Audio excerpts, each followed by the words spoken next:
How do you sit like that, Petty? Like you don't laugh, you don't stop smiling. How do you do that? I'll be having PTSD flashbacks sometimes. Oh my god. Yeah, it's fine. Themis, you left me in charge last week. Your I did audience, not leave you in charge. your audience was upset with me. They said I didn't bring us in on the right cue. Wait, what happened? I didn't hear this. Oh, it's probably nothing. No need to rewatch that stream. I was It was the I was music. trying to watch. I did go back and watch it, and I realized I was sending inappropriate messages at like the worst time. So like I was commenting and distracting, and you guys were having like a really meaningful conversation, but I couldn't hear because I was on the plane. So I just kept sending super chats and like messing around in the chat because I didn't think you guys were talking about anything. And then I rewatched it and I was like, oh. Yeah, like Consent. it got a little bit rocky last week, but I think that you provided some much needed comedic relief because it was very deep, and then some people were like, okay, we need to lighten this up a little bit, so I think it was appreciated.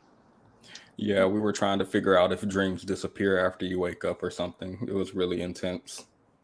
I heard that I needed to go away a lot more because apparently Kay was fighting and Kay was like taking a stance. And I mean, they said you were very stern on weather or something. But people reminded me to leave so that Kay can have a voice. Apparently, I'm dampening your voice. No, I can have a voice while you're here. It's just that the topics last week, I just kind of had a lot to say about. So I was, jumping in. I think I cut Annalisa off. Like it was a whole thing. I don't know about that, but I think it was an interesting series of topics, and I think the conversation was interesting. I mean, it was good. I think it'll be good this week too. Well, it might not be as good because I'm back.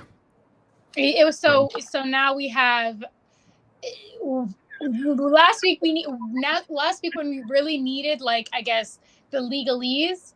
Now it's here to set all the legal records straight. Period. Liability. Liability.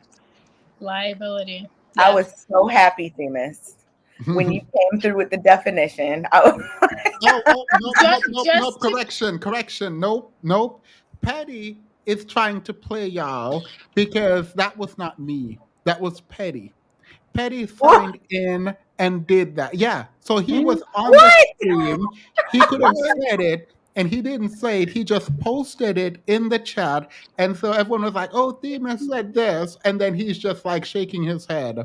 That was all. That was him. Petty, you're grimy, Petty. And Petty, tell us, like, after the fact. Grimy. This is just a slanderous attack on my character. I did no such thing. I deny the allegations. And my lawyer has informed me not to speak on it further. So yeah, no, that was not me. Themis was, I took over Spirit. When it was my turn to land the plane, everything went well. So I am here. I had a lot of fun. If you were on Instagram, you saw. I did take some videos, but I'm not about to put the video together. So on Friday, I'll talk about it. But yeah, it was fun. I missed y'all. I missed my co-host, and I missed the channel. I missed everyone. So yeah, I'm glad to be back. And we missed you, and we're happy to have you back, especially now that I know what you're doing behind the scenes. Petty, you're just like a little snake. Yeah. You have that innocent smile on your face, but really you're maneuvering and operating behind the scenes. Got you now. Yep. So we don't get to hear the juicy details about the story. What juicy detail? What story? About the trip. I feel like there are juicy details you're not telling us. I got my fortune told. I went on a cruise. I No, I'm not gonna say that's a flex. I'm gonna leave that alone. Hmm. I did a lot. I had great food. I went to some concerts. I bought a bunch of paintings. I was supporting Black art. A lot of people randomly walked up to me in the street and gave me free things. Um, yeah, period. I lived. I was recording live, and someone was like, "Oh my God, you're beautiful." I was like, "Oh wait, don't leave. Stay with me and tell me more." So it was fun. I loved it. I like the Southern hospitality. Yes. We love a humble person. We love a humble person around these parts who's just humble. Period. Yeah. Who else had a good week? Anna, what did you do this week? It's been a good week. It's actually been a really good day. So busy. I'm tired. I decided I'm just coming on stream, no makeup, house clothes. I'm sorry, Themis, and I'm sorry to the channel. But yeah, Wait, you're apologizing while Petty is looking like that. Wait, what's Petty looking like? we're looking gonna we're great. gonna we're gonna shift gears and we're gonna go to Kay now. Kay, how is your week going so far? Wait, we don't speak after that. Okay. Wait, Petty, I think you're what's that Boredom. word that y'all use? Borging.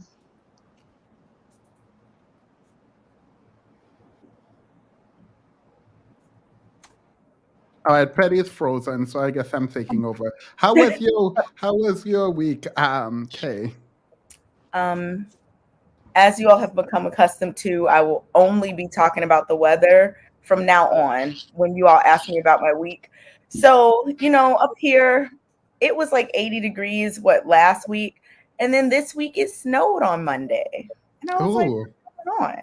And right now there's like a storm, there was some lightning. So, yeah, the weather's been pretty crazy. Somebody in the chat was like, why does she only talk about the weather?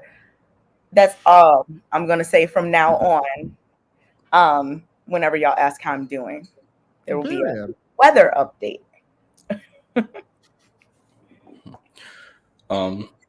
Snows in April. It happened yesterday. We had a weird storm. I don't know. Some people are gonna say, "Oh, it's the end times," but I think it's worth mentioning, Kay. So yeah, we keep talking about the weather. Yeah, we must.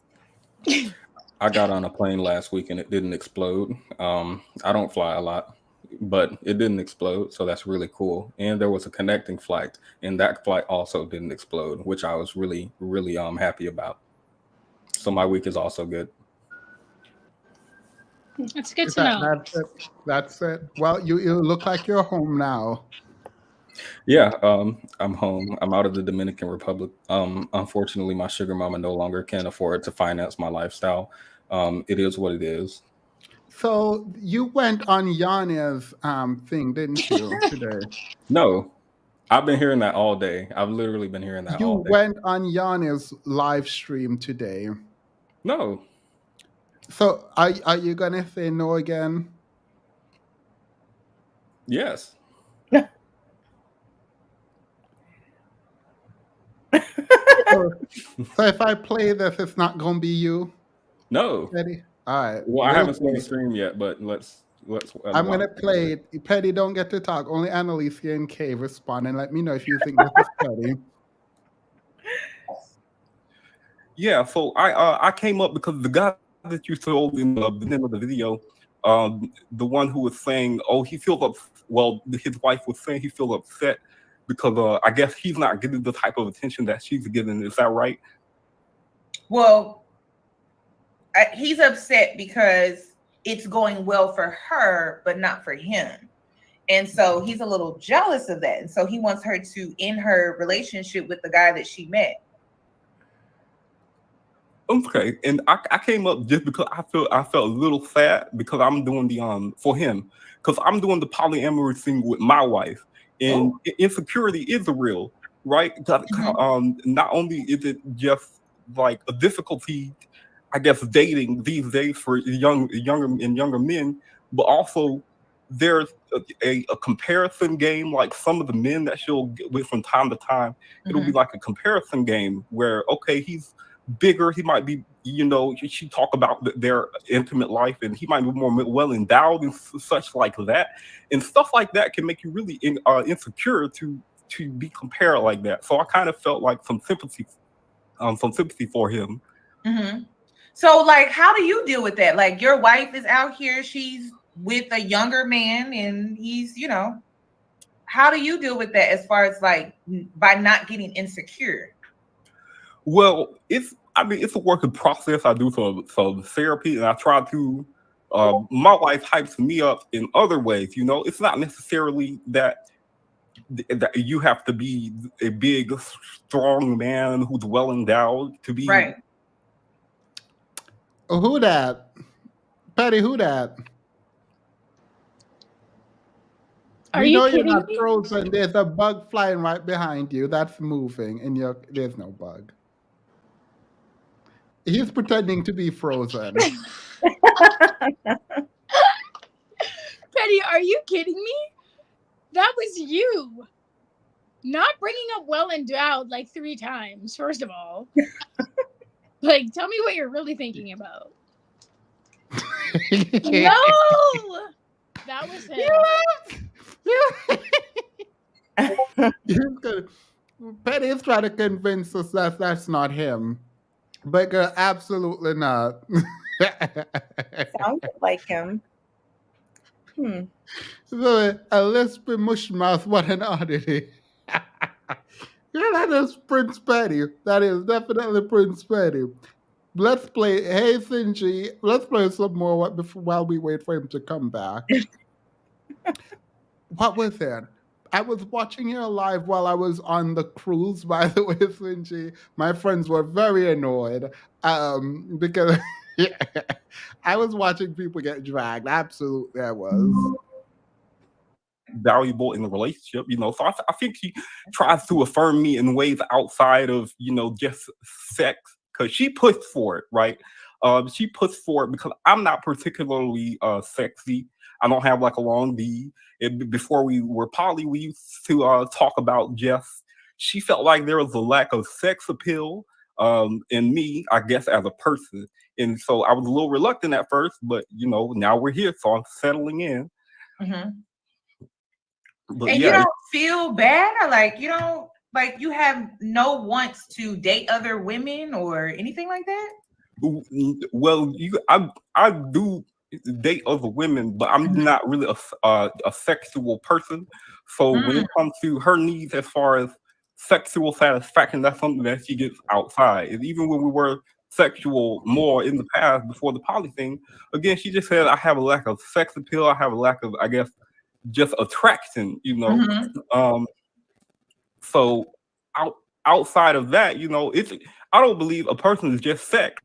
You know, Right. I mean, like Yanni, I think you're a very beautiful young woman. You look very gorgeous today. Your makeup looks nice, eyebrows, Thank you. lady lips, all that. And you know, that's good. Why you went on this woman's channel trolling her? Wait, y'all think that was me? Suffering stuff attacks. That was you. That Wait, was you. do y'all actually, like, all jokes aside? Yeah, we all came together and we came to a consensus. The consensus is Wait, that y'all was came you. together behind my back, or like this has been a conversation? Petty, that was you. Don't play in our faces right now. I don't play games. I'm too old for that. I'm too grown. So, on the issue of polygamy or polygyny, or some one of them variation. So your wife doesn't like to be around with other men because why? Who, me? Mm-hmm. My wife. I'm not married. All right, so it's not you. That's the story you're sticking by. Everybody has been saying this is me all day in the Discord. So this is a story you're sticking by. It's not you. I don't like your framing that it's a story. It's the truth I'm sticking by. All right. Well, we will move on until further notice. I'm not going to say it's you. I thought it was you. I heard it and I thought it was you. So I apologize for wrongfully indicting you. I don't accept your apology, but thank you for extending it. All right, a period. I appreciate your honesty. We can now move on. You said you had something that you wanted to bring to our attention about a teacher. Yes, since we're on the topic of polygamy, let's talk about something completely unrelated to that. There is a teacher, a black woman or biracial, not sure, but she has been fired supposedly for being quote unquote too sexy for the classroom. So let's read a little bit about this. Let me also put her on screen just so we know what we're dealing with. This is the woman on the left and the right. How do we feel about this outfit as far as for teaching children? It looks like on the right, she has on a long sleeve t-shirt and some jeans with some high heels. And on the left, I don't know, a dress or something. I have no idea. I'm not a fashion person. She looks damn good. She looks very good. Whether or not this outfit should elicit that type of response, in my opinion, absolutely not. In my experience working in schools, I've seen, yeah, that's ridiculous. Yeah, she looks fine. She looks damn fine. She looks fine. Fine. Fine. She's bad. She's bad. She knows she's bad. What's the problem here? So people, she said the head teacher at her school took issue with her skin tight dresses and hip hugging leggings. We don't see this as an issue. By the lead teacher, do you mean the principal? I'm not sure. She said head teacher. I would assume it is the principal, or I don't know if there's a teacher that's reigns supreme above the other teachers in school. I don't know. So we don't feel like this is inappropriate for teaching children.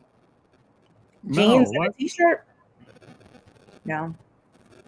Are we talking about body types, or are we conflating? Like, if you're gonna isolate, just the outfit alone I think is perfectly appropriate. And I've worked in school, like I've seen women dressed this way.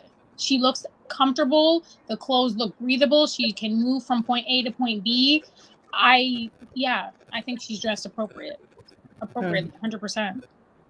She did say her clothing was within the vague guideline. They're pretty vague guidelines for teachers in the city that she was in. So outside of the classroom, how do you guys feel about your employer looking at your outside life to I guess discipline you in the workplace? Do you think something like that is appropriate if the principal would have found like risque photos on Instagram, or if they had found out she had an OnlyFans, for example, or something like that? Do you think it's within their right to say we don't want this type of person at our school, or do you think that personal life and school life should be separate as long as you're not committing? Before you do that, do you think like some jealous lady came up there and like wanted to get her fired because like the dads are all showing up to school? So I actually I'm being disingenuous. I read a little more into it. Apparently, she posts really heavily filtered and photoshopped images, and the parents weren't complaining about her body at all, but rather about her behavior, taking pictures with kids and posting it to her Instagram and refusing requests from the parents that she stopped. So, well, that's a completely different story, because anything that has to do with photographs or videos or anything to do with children and social media, you have to sign release forms for that. And if parents are explicitly saying, so if they haven't signed a form giving explicit permission that says, yeah, you can post my kids on this site or that site. If they haven't done that and they have reached out and they've said, hey, can you take this down? We don't like it. That's a different story. And if she's not adhering to these complaints, then you get into different territory where I feel grounds for, I don't know, firing. I don't know if that would be, I don't know if I would go that far, but definitely she would be reprimanded, at least given some type of notice in writing. Yeah. So yeah, if it's about posting photos with people's kids that the parents are saying that they're not comfortable with, that is definitely an entirely different issue that she would get in trouble at school for, probably. Or I don't know what the protocol at their school is, but yeah, that's very understandable.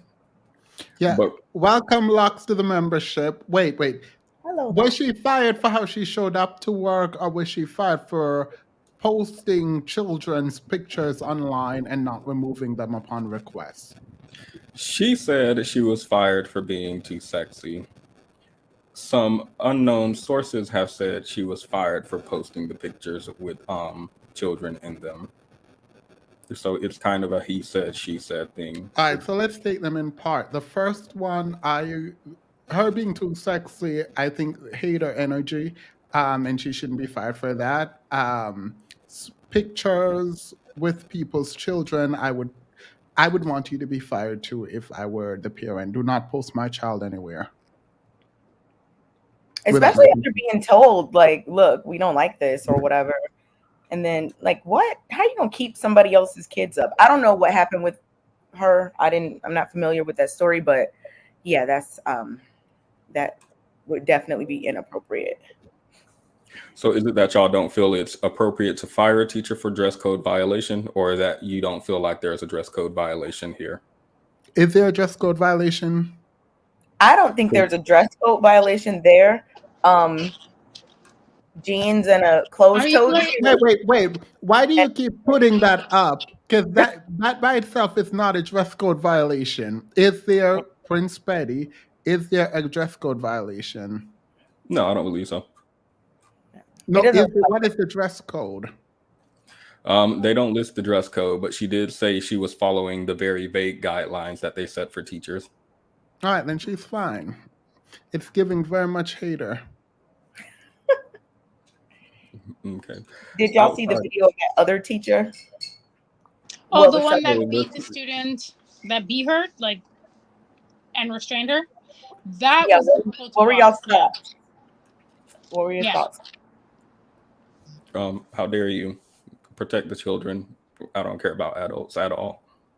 Of course. Wait, the teacher beat a student in the US? You didn't see that, Famous? The thing where, like, the girl was trying to get her phone back from the teacher, and then the teacher was like, don't touch me, get away from me, or something like that. And the girl, like, reached around her to try to get it, and the teacher, like, kind of like pushed her off. And then the girl started swinging, and the teacher started swinging. They were on the floor. It was like a whole thing. Okay, that's not Pity, how I think Themis, I think you should watch it. Yeah, I think watch it. We can't. I don't know that we. I don't know that we can. The last time I showed a fight on my stream, they took it down. Yeah, we can't play it. Okay. Yeah. It was disturbing. I think it was disturbing to watch. I think that the teacher she went a little too far, and I think she was acting preemptively. I think she took it entirely too far. Hurry Up and Eat has been a member for 9 months. She beat like a ex parent. All right, I won't comment on it. I'll take that advice and not comment on it until I see it. I'm gonna comment on it. There's no reason an adult should put their hand on a student, even to defend yourself. Simply let the student attack you. Let's be real here. It's a child. They can't hurt you. It's fine. Look at Themis.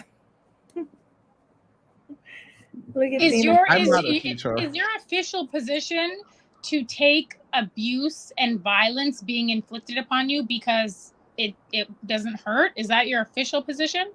Do you treat children and adults the same? Are all children made equally when it comes to brute strength? No, these children these days with the hormones they're putting in the milk are getting big and huge. I understand your concern, but they're still children.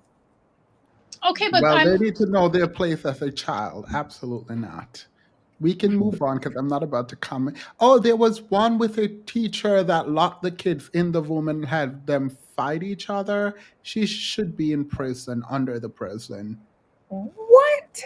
Yeah. I never heard of that. And I'm actually happy that I did not hear about that. That is disgusting. Wait, what do you mean? Locked the children in the room and had them fight. Like some kind of fight club, or like, I mean, I just don't even understand. It became a fight club. Like, that is horrible. If I heard about that, she wouldn't have a chance to be in prison. Absolutely not. Not my child.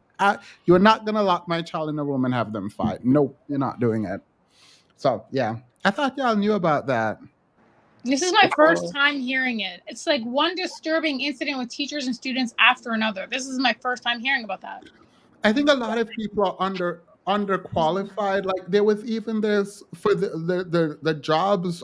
Maybe this was a thing that I wasn't aware of, but like even nurses are like buying their certificate and then going to take the exam. Now I don't know how they pass the exam, but like apparently there's a whole thing in Florida where people just buy.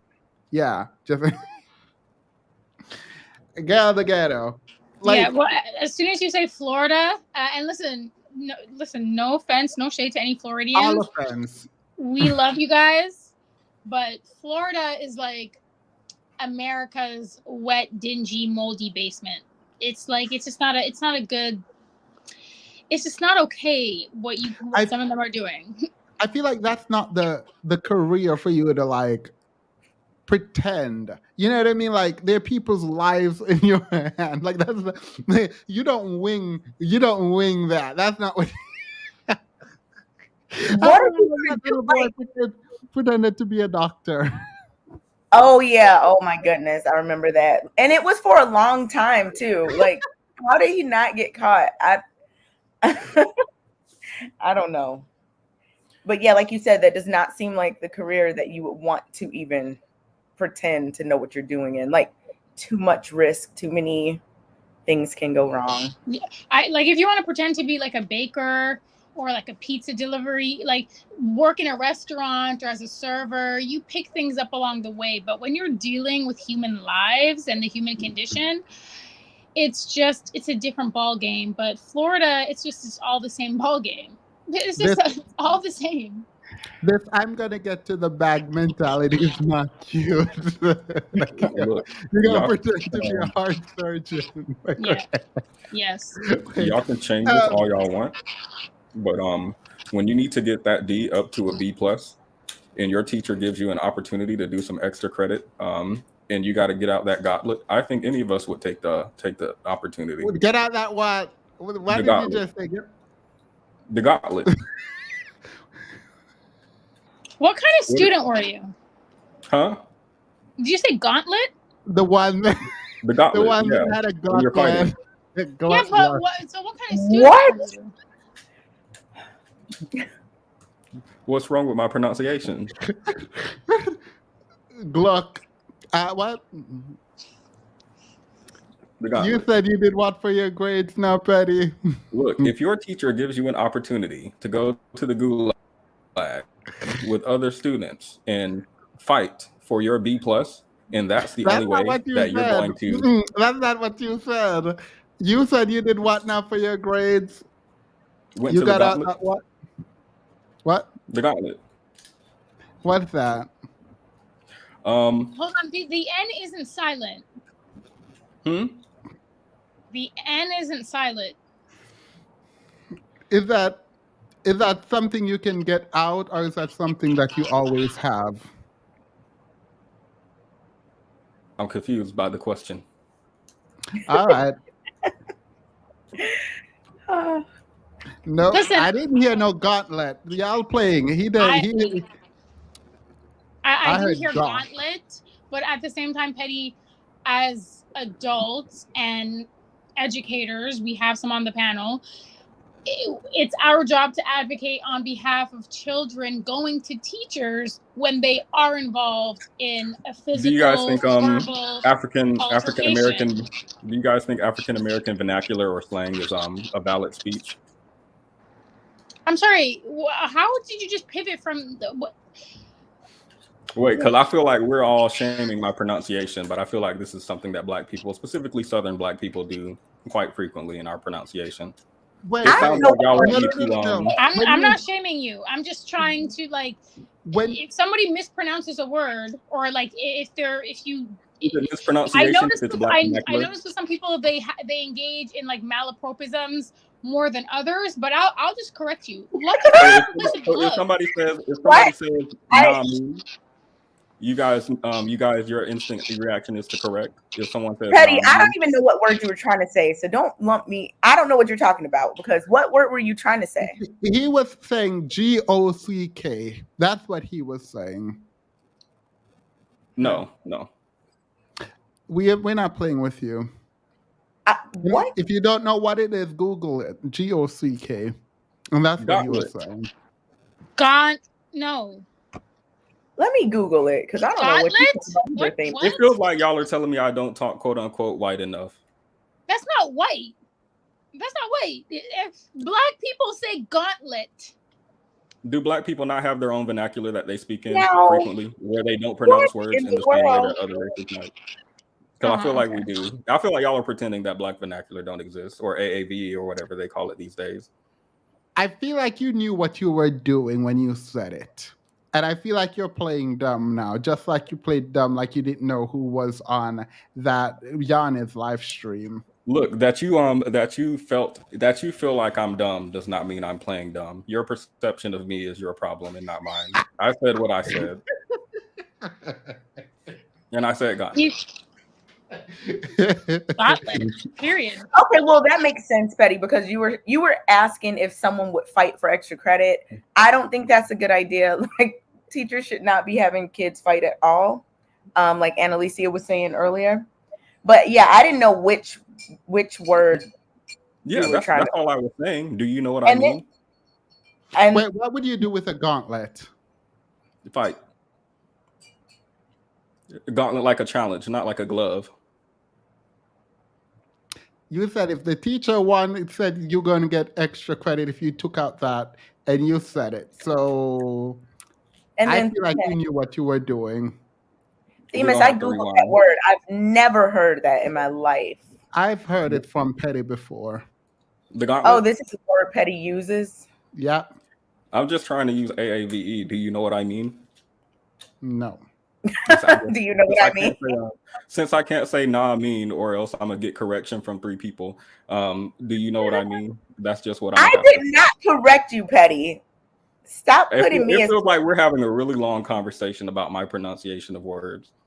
What if it's 2 different things and ways of communicating. If you're speaking like Ebonics, if you're speaking with slang based vernacular and you say, you know what I'm saying? Like no one's going to correct you. But if you're trying to use the proper usage of the word and say gauntlet and you say glocklet or something else, then that's different. Maybe y'all have issue with like y'all audio quality. You might need better equipment for me to come through crispy and clear. No, what we do need is for you to stop lying. That's what we do need.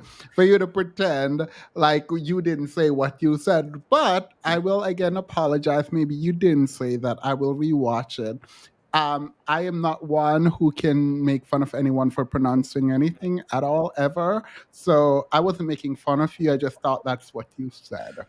Well, look, the value in an apology is that it's rare. If you just roll them out time after time after time, they start to lose their value. I can do that because I don't really have contrition behind them. So I can just spew them back at you, just like sorry. Wait, but who decided that the value of an apology is the rarity? What? Who said that? Him, the value apparently. of an apology is the Have you ever heard of a key that has been in many doors is not the same as a lock with many keys? So that's why when you increase the number. I almost spat out all my drink, my tea just now. This is something I learned from a new book I'm reading, Why Women Deserve Less. Girl, let's not even get into that book because I am actually reading it.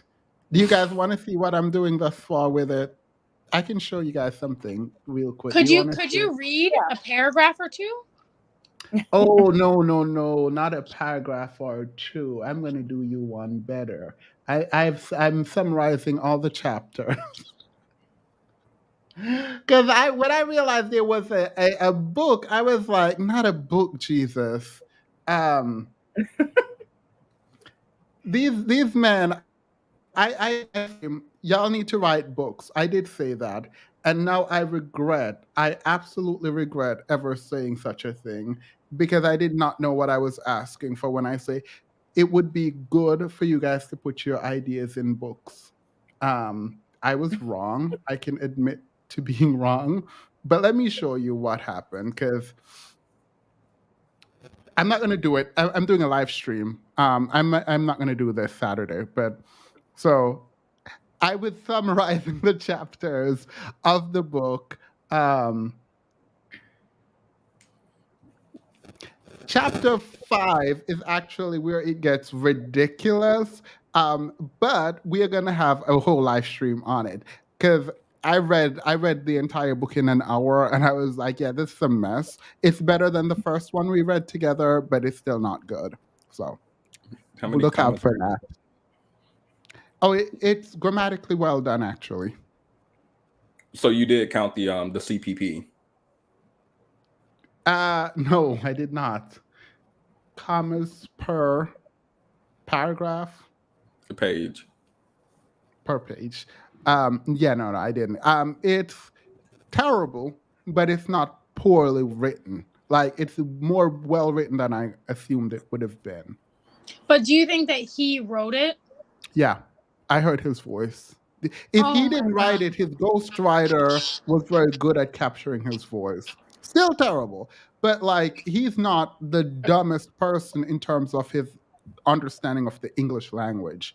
That is as good as it gets because it's really bad. Like it's a host of contradiction. He's essentially saying men can control themselves and women are superior to men. That's essentially what he's saying without saying it fully. I don't know. That's the message you got, and you're someone who is. No, that is what he said. There is So no should other we way to encourage interpret people to get the book and read it, or should No, we discourage? no. Discourage. Okay. So yeah. Okay. We should Yeah, encourage people to watch our live stream review of it. Yes, our live Wait, do stream. you guys want, instead of me doing it by myself, do you guys want us to just review it together next week? It's an easy read. It's like 80 pages. Yeah. It looks like you have a point ready. Period. No. We'll do it next week. We can do it together next week. And maybe we get debate. We'll do it next week. Oh my God, I'm excited. Chapter summary: dusty, musty, crusty, wine. All right. Anywho, let's continue to something. Do you get affirmative action? Is everyone kind of clear on what affirmative action is, or do you guys want to talk? Because Candace Owens came out with a video. It was a debate. I'm only watching a short of it. And I don't fully disagree with her, but she takes real ideas that I would agree with and then just makes them bad. She just takes real ideas, meaningful ideas, and just make them bad. Have you guys seen this clip? With Candace Owens? Yeah. No. I'll play it. I can play it. I have it. Let's do it. Let's watch it together.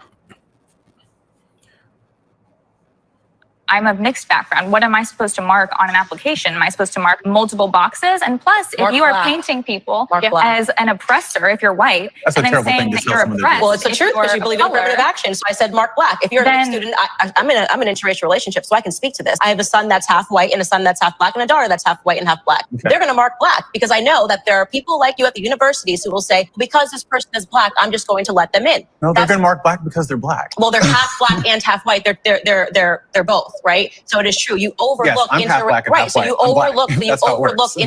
students. So what do you mean? Why are you saying they're going to mark black socialized in black? our society? So the answer is if you can't. I mean, you can mark both. Can you mark both? I don't know if you can. Yes. What are you going to look at that applicant as a little bit less because they're half white? How do you guys figure that out? Holistically, across a number of different factors. I love me a buzzword. Holistically and racial consciousness. Oh yeah, reverse discrimination is a buzzword. It's not reverse discrimination. It's just discrimination. It's just racism if you're judging people on the basis of their skin color. I'm of mixed background.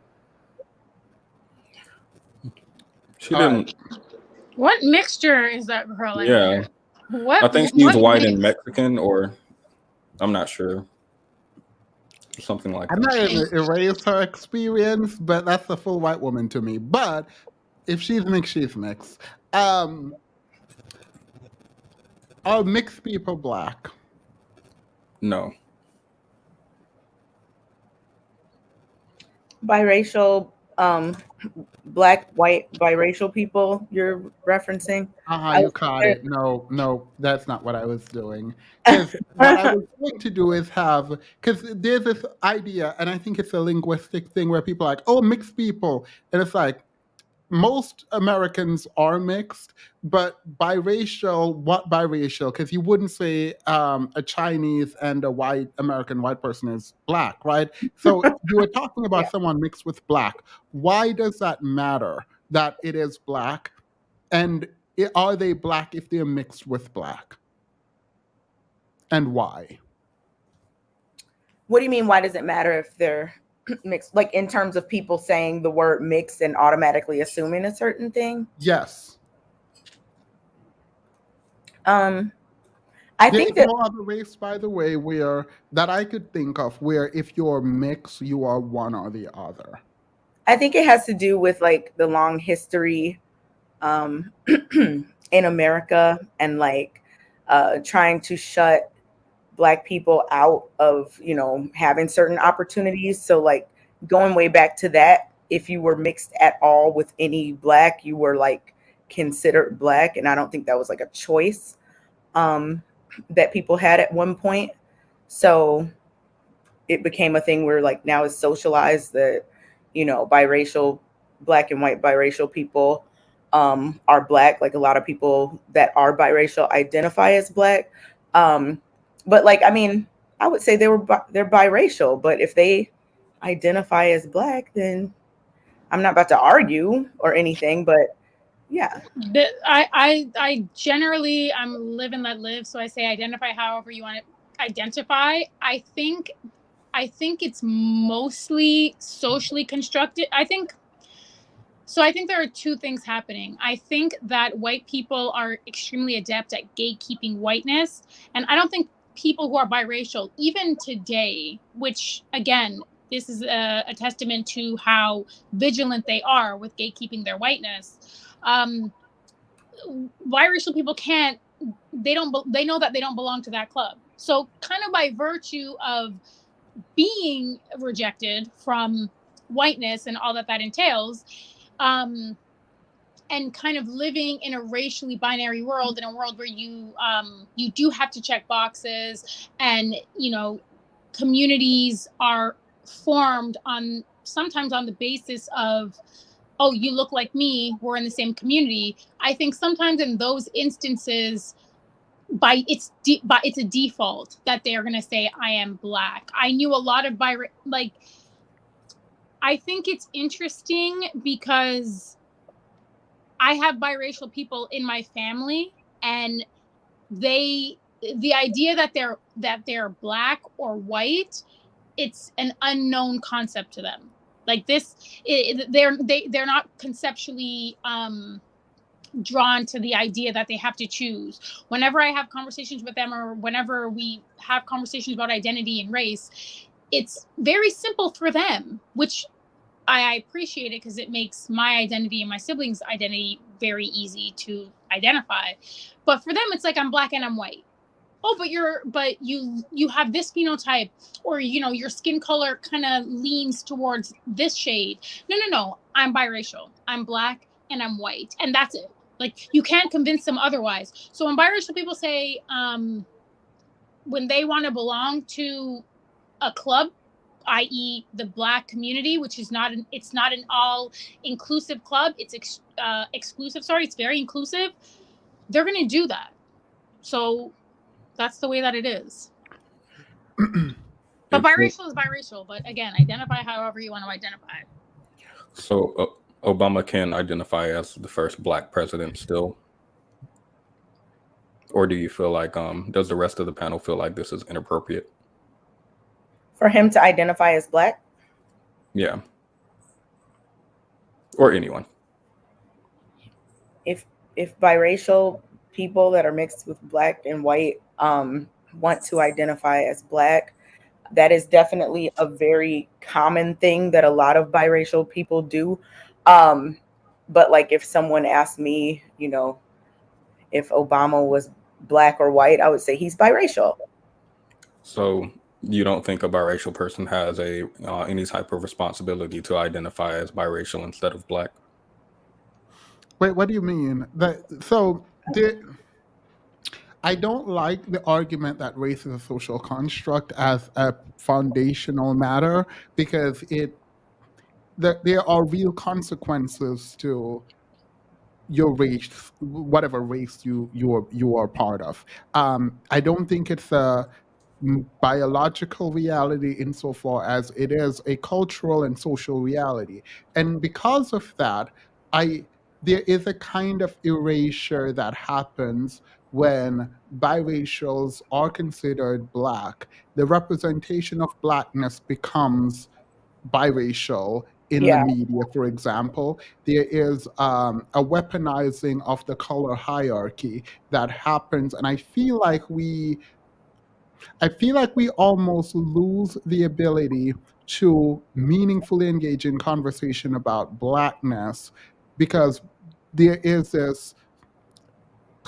the idea that Blackness is not exclusive, which is true. It's very inclusive, and everyone who wants to be Black gets to be Black. I think is ultimately a problem because of representation, and we're accepting the one drop rule, right? We're accepting definition of who we are based on what white people told us we are. They told us if you have any kind of Black in you, then you are Black.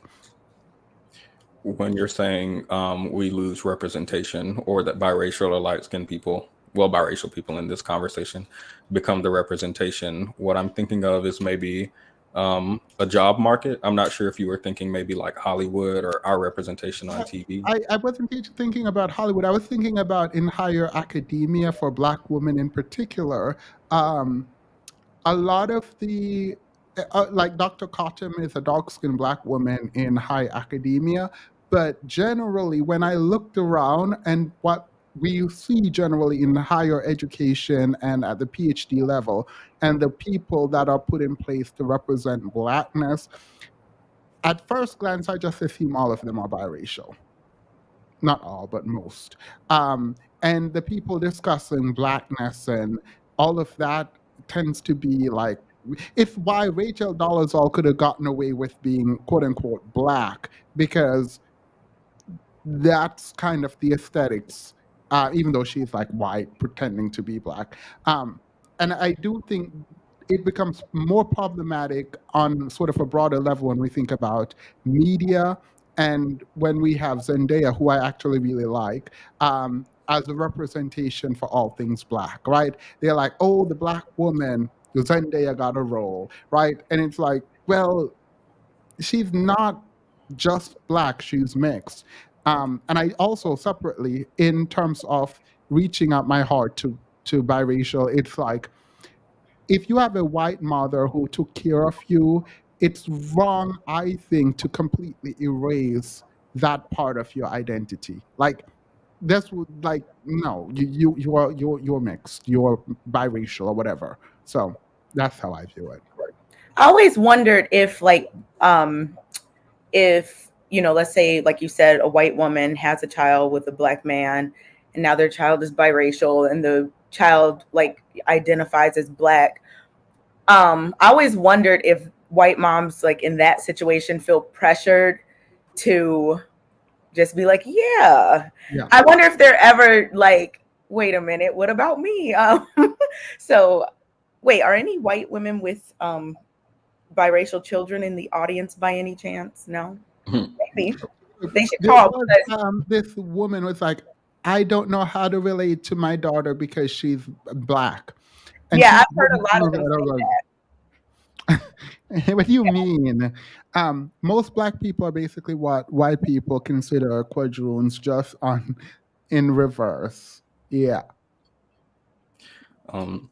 I had an entire video on Kiki Palmer versus Zendaya because while I was arguing with strangers on the internet about their whole situation, it became a discussion about biracial people and light-skinned people pushing out Black and darker skinned folks from the workplace. In this specific instance, Hollywood, but even in something like the job market, wouldn't an employer be able to hire a team of biracial people? And if you point out that they don't hire any Black people, they would say, what do you mean? We have all of these Black people here, even though it's lighter skinned biracial people. I think that does make it difficult to combat it, doesn't it? Yeah, but that's what happens when you don't gatekeep. I don't know if gatekeep is even the right word, but that's what happens if you're not vigilant in preserving that element of your community and identity. Like that's going to happen if you say, hey, anybody can come aboard. Anybody who can't go elsewhere will, and that like this is just what's going to happen. And Blackness comes in a lot of shades, and all of that is true. Anecdotally, the Black Student Association of one of the elite universities, won't say where, the president, I saw her and I was like, oh, okay, period. The same lady was interviewing for a job at one of my close friends' law firm, and she was the interviewer, and we've been watching her because whatever, y'all know where I went to school, it's fine. And she interviewed with my friend. My friend came back and told me that she's like, oh, as a Black woman, blah, blah, blah, blah, blah, blah. And she could not make sense of what she was seeing in front of her because anyway, we went to her Instagram. I did. I looked up her stuff. She'd got the job, by the way. That's neither here nor there. Mom was definitely not Black, and the dad was definitely white. So I was very confused. So somewhere her grandmother, they're friends now. Her grandmother is full Black, apparently. So that. Audacity. The word of the day is audacity. I was confused. I was like, period. Period. So do you think Hold on, can we read Giggle? Have we read Giggles? No, we haven't. Okay, thank you, Giggles. I'm sorry, Petty. I just want to read it before we get too far. Giggles said, some biracial people present as Black, so I can only imagine how confusing that must be. If they present as Black and want to call themselves Black, they shouldn't be judged for that, I suppose. Yeah, I get it's a lot of moving pieces, and we can empathize with anybody struggling with identity conflicts and things like that. We just have to look at the broader implications and kind of the residual effects of being an inclusive type of community. I mean, your biological quote unquote makeup is less important than your physical appearance when it comes to race. Yeah, when she says present, I assume she doesn't mean like putting on a backwards hat and gold chain, and rather she means your skin color, right? Yeah.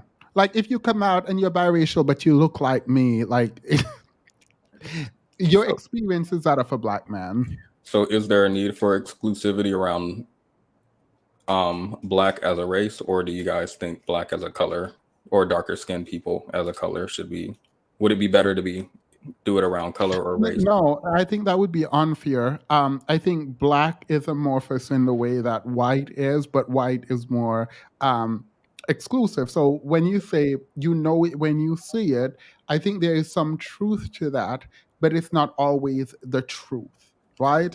And I think how you go and experience the world is more important than your biological makeup. Obviously, there are light-skinned Black people, and I think to make it like within Blackness, there is separate conversation about colorism and all of that, texturism and all of that. So I don't think narrowing Blackness down to like a specific skin tone and doing like a paper bag test is useful at all.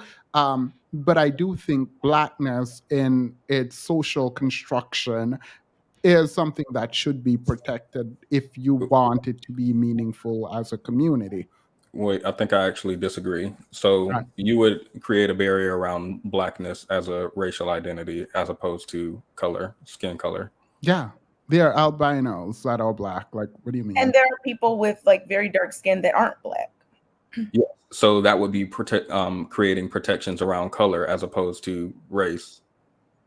No, Like because if you're a darker skin, I assume there can be darker skinned biracial people and lighter skinned black people, right? So a lighter skinned black Yeah, person. no, that's what I'm saying. If you are biracial, but you are not presenting as biracial, you get put into whichever box you present as. So if you're biracial, regardless of how biracial you want to be, if you are like white in presentation, that is how you go through the world.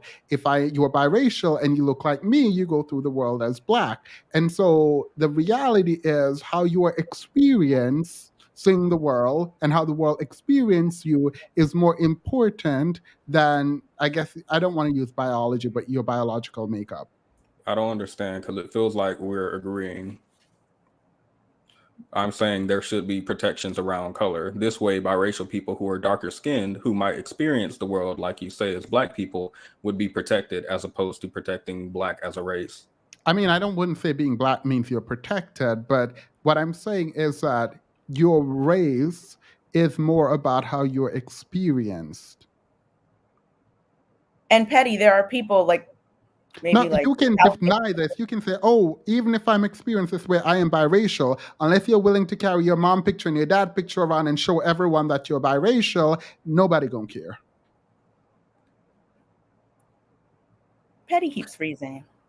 And then you have to think about the people who are dark skinned but are not considered black. Like maybe it feels like y'all are agreeing with me, but y'all keep saying I'm wrong. I don't understand. No one said you were wrong. Maybe we're not understanding. On a podcast. Okay. Yeah. I'm thinking instead of protecting black, which can be all different shades. Wait, stop saying protecting. Yeah, maybe instead of being exclusively black, which can be all, or are you saying that we should change socially what it means to be black to being darker skin tones? No. Everyone with darker skin is not black. Yes. So like I said, in my mind, if we're being exclusive around skin color, this allows biracial people and black people of darker skin tones to have this, I'm calling it protection, y'all are calling it exclusivity. And black people of lighter skin tones. If you are biracial and you present as black, you are going to be classified as black. Now, you are not technically black. If you want to go around and prove that, then I feel like it's your right to do that. But yeah, you would be socially black. So we are in agreement. Sure. Yeah. Okay. So if a biracial person is presenting as predominantly black, the way that they perceive and understand their identity, the way that they operate in the world, is probably going to be as a black person, right, Petty? That's what you're. That's kind of instead of protecting. Again, instead of protecting, being exclusive around blackness as a racial. It's not protecting it. Well, it is. It is. It's not. But wait. Let me tell you why I don't like the word protecting. You can protect people even if they're not black. Like because someone is biracial doesn't mean we throw them away and we don't love them, right? Like we can love all people, protect all people, whatever. What I'm saying is, as it relates to black representation and the fight for racial justice and that kind of stuff, when we're thinking about blackness specifically, I think it is incumbent on us to be careful about how inclusive we want to be, because if we're too inclusive, it dilutes whatever we are fighting for. And you can complain when Zendaya represents black women in a movie. You can complain when the academic writing on the black experience are all mixed race women. Like, that's what I mean. Yeah, people mistake me for biracial all the time. I have to carry around pictures of my parents. It's so tough out here. But yeah, I think we're in agreement then. Historically, mixed wasn't considered black. They were classified as non-black until after Plessy versus Ferguson. Yes, the one-drop rule was an attempt to tell black people that everything that is not white cannot be white but can be black, right? So if you have one drop of lesser blood, you can step down, but you could never step up into whiteness. I fundamentally disagree with this paradigm, and I think it is absolutely wrong to force biracial people to identify as either black or white when we're talking about black and white biracial. And I've seen people argue with people who are obviously biracial who are saying, I am biracial, I am not black or Yeah. white, mixed. I've seen people argue with them and telling them they're self-hate, they hate themselves. That is absolutely ridiculous. You have low self-esteem. How dare you? I agree. That's my position. agree. Like, how is someone going to tell you they're biracial and you're like, no? Right. But that has a lot to, that probably plays into, or I would imagine that would exacerbate the conflict that they have with their identity and their self-esteem around their identity, because our self-esteem kind of comes in many forms, right? We have a self-esteem about how we look, how we present, and then there's identity, which is much more intimate, it's much more personal. So if you have community saying you have to pick one or the other, but and you very clearly cannot belong to the white community, the white population, I would imagine that feeling like you have to choose, even if it doesn't resonate with who you think you are, I would imagine that would beat on your self-esteem, because you're choosing from a place of, you're not choosing because you want to choose, you're choosing because it's kind of like, this is what I have to do. You're not doing something for yourself, you're doing something for the communal gaze, or for whoever else is looking at you. I've talked to a lot of biracial people, and some of them have resentment at other communities, because they're like, I don't want to have to choose, but I have to it's like, if I don't choose, it's like I'm nothing. My identity sort of it turns, I just become nothing. I belong nowhere. I'm like I'm ostracized. It's sad. In my interaction with people, even online, I spoke to an elder incel, and he said he was black, and I didn't think he was black, but like, it's not for me to define his blackness, so I just continued with him as if he was black. But I don't try to like control it, but I do think when someone tell me they're biracial, I feel no ways. I'm like, oh, great, good for you. Biracials with Cynthia white mother kills definitely me. aren't black. This girl put the white dot and the black dot. She said biracials with white mothers definitely aren't black. That there is a difference. It's so weird. I can't explain it. I've known people who have white moms and black dads, and then black moms and white dads. And this is my experience, but people who have white mothers and black fathers, with respect to their racial identity, they're a little bit wayward. In one community, they're kind of shapeshifters. In one community, they might act this way and belong to this group, and in another community, it's a different way. But when your mom is black, there seems to be a foundational, or at least they seem to be more tightly tethered to blackness, and they seem to present with a sense of pride versus kind of acting out of necessity. It's very interesting, but there's a difference. So that was the biracial bit. I think we're all agreeing on the biracial bit. The affirmative action bit. Who here is against affirmative action? Also in the chat, drop a 1 if you're against affirmative action. Drop a 2 if you don't care and you're for it. But is there anyone up here that is against affirmative action? By the way, if you're against affirmative action, you'll get to come up. You get to come up. Yeah, I know what affirmative action is, but maybe you should give a quick summary for the audience, just in case they don't know. No. Oh, okay. Well, so the thing is, there's a legal definition, there's a cultural definition, and there's a general understanding, right?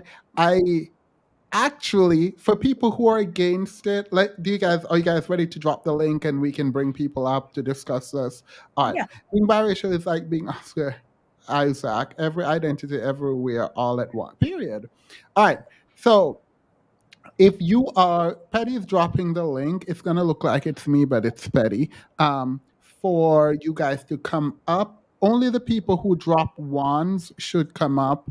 And we are not going to debate. We're just going to try to understand. So hit that link and come up. I want to hear your definition of affirmative action and why you are against it. One thing that I often hear people talking about when the affirmative action conversations come up is, Black people are taking advantage and they're only getting these opportunities because of affirmative action, blah, blah, blah, right? But I'm pretty sure white women are the biggest beneficiaries. I mean, the people who benefit most from affirmative action. Yeah. So I'm not sure why. I am generally, I want to understand people who say, one, that they're against it, because I think it's an interesting position to hold. All right, so let's try the first person. Black Love, you're against affirmative action. Yeah, I'm a little bit against affirmative action, how it stands today. Wait, when you say a little bit, so that means you're mostly for it? I'd say like 60% against it, 40% for it. All right, what are you against? I'm against and the lack of specificity in which affirmative action policies kind of play out. Mostly, it seems, especially for like elite universities, it's not targeting the people it was originally intended to target. I'm mostly talking about the issues that it's not targeting ADOS community and tends to benefit people who are recent immigrants to the United States. Wait, you think that's true? Kinda. So there was a study done. What's his name? Tariq Nasheed brought this up, and I was interested in it. So there's a lot of immigrants that are in elite universities, and maybe there is a behind the scenes thing going on where they're choosing immigrants over other. No, I don't think they're necessarily choosing immigrants. I think they're just blind. They're picking whoever has like the best test scores. However, the problem is that immigrants, by the mere fact that they're moving to the United States, are highly selected for people who are already going to succeed. And so through that process, it ends up being that people who identify as Black, who are highly successful in the United States, ends up being immigrant and not necessarily the people we were specifically hoping to help with these policies. But was the policy even specifically for Black people? I'm pretty sure it was specifically for any quote unquote minority group, whether that be, I don't know, any group. I don't think it was specifically like, and I'm not saying that this is a good thing. Like, I do think that there needs to be like more to specifically help Black people. But I think that affirmative action is not necessarily one of those things that was enacted because they were like, yeah, let's help Black people. True. Let's put something out there so that we can say, there is a policy. But specifically about Black people. What'd you say? Should it have been specifically about Black people who were blocked from attending these universities? I think, Black Love, would you like to answer that? Yeah, I would like to answer. Specifically, it was to help for, it doesn't have to be specifically Black people, but it had to help the people at the time who were specifically kept out of those institutions, which were the people at the time, whether you were like Jewish, Asian, or Black at America at that time. I think the unfairness of the fact that recent immigrants get to massively benefit from how affirmative action works today essentially kind of kicks the people we were intentionally trying to help down a bit. I think you could see that with like Asian communities and even specific Jewish communities in the United States. But when you say who we were specifically trying to help, like, I'm pretty sure that the policy, like affirmative action, is not specifically about Black people. So like, I get what you're saying because I agree, like this should help Black people more than it does. But who said that it was going to help? Like, who specifically said that this was for Black people? It wasn't specifically for Black people. I just mean that, yeah, it's not specific for Black people, but it's not necessarily helping Black people.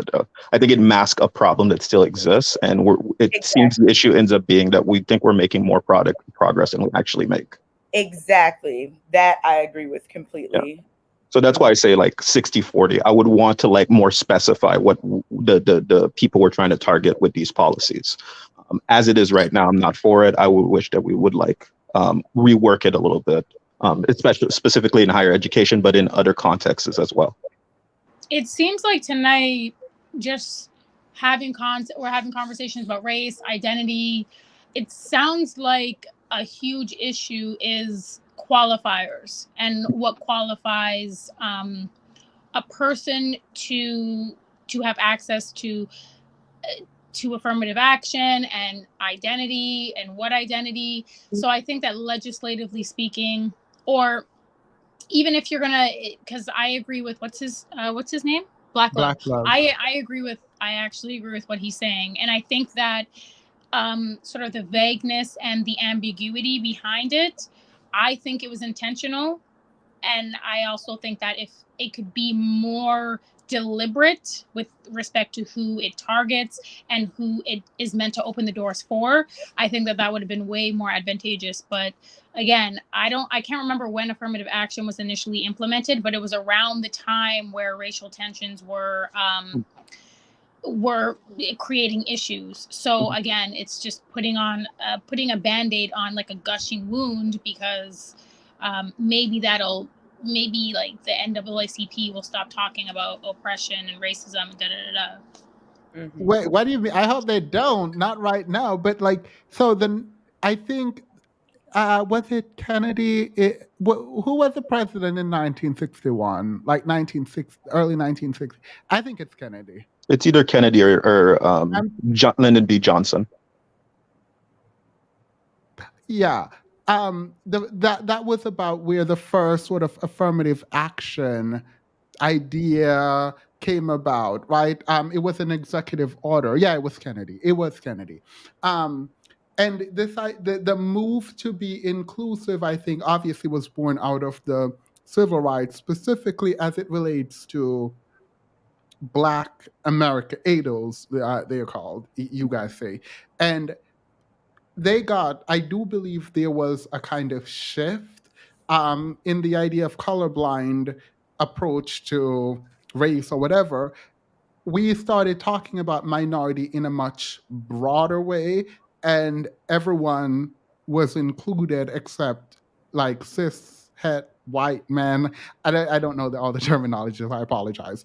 And so everyone became a part of the conversation. So I think it's a interesting thing that the people who were excluded the most did not benefit the most from actions to repair the harm done to those people. So I don't disagree with you, Black Love. But I actually was hoping, this is an interesting thing, because I was hoping that people were opposed to affirmative action from an ideological perspective, where they're like, the idea of affirmative action is not good because blah. But I think your approach is, it's good, it's just not the application I don't like. Yeah, this is going to always be true for any policy, especially it's just, we would want to be specific, but unfortunately it's really hard to make policy very tailored, right? And in my perfect world, right, I would, it wouldn't just be over Black. I would specifically do it based on income, geography, locations, right? I would want to target the help and then also make sure I means test it as well. But it's really hard to do that at a state or federal level. It's just hard. Yeah. I've actually, like, full disclosure, I did interview for a university for people who wanted to come there, and I have seen somewhat how, quote unquote, these affirmative action rules work, and it's not. So the idea is that they're broadening admission to look beyond hard grades, right? And they're looking at your application more holistically. The idea that a Black person with 2.5 GPA and a very low SAT is going to just go into a university if they have nothing else on their resume is not true. True, yeah.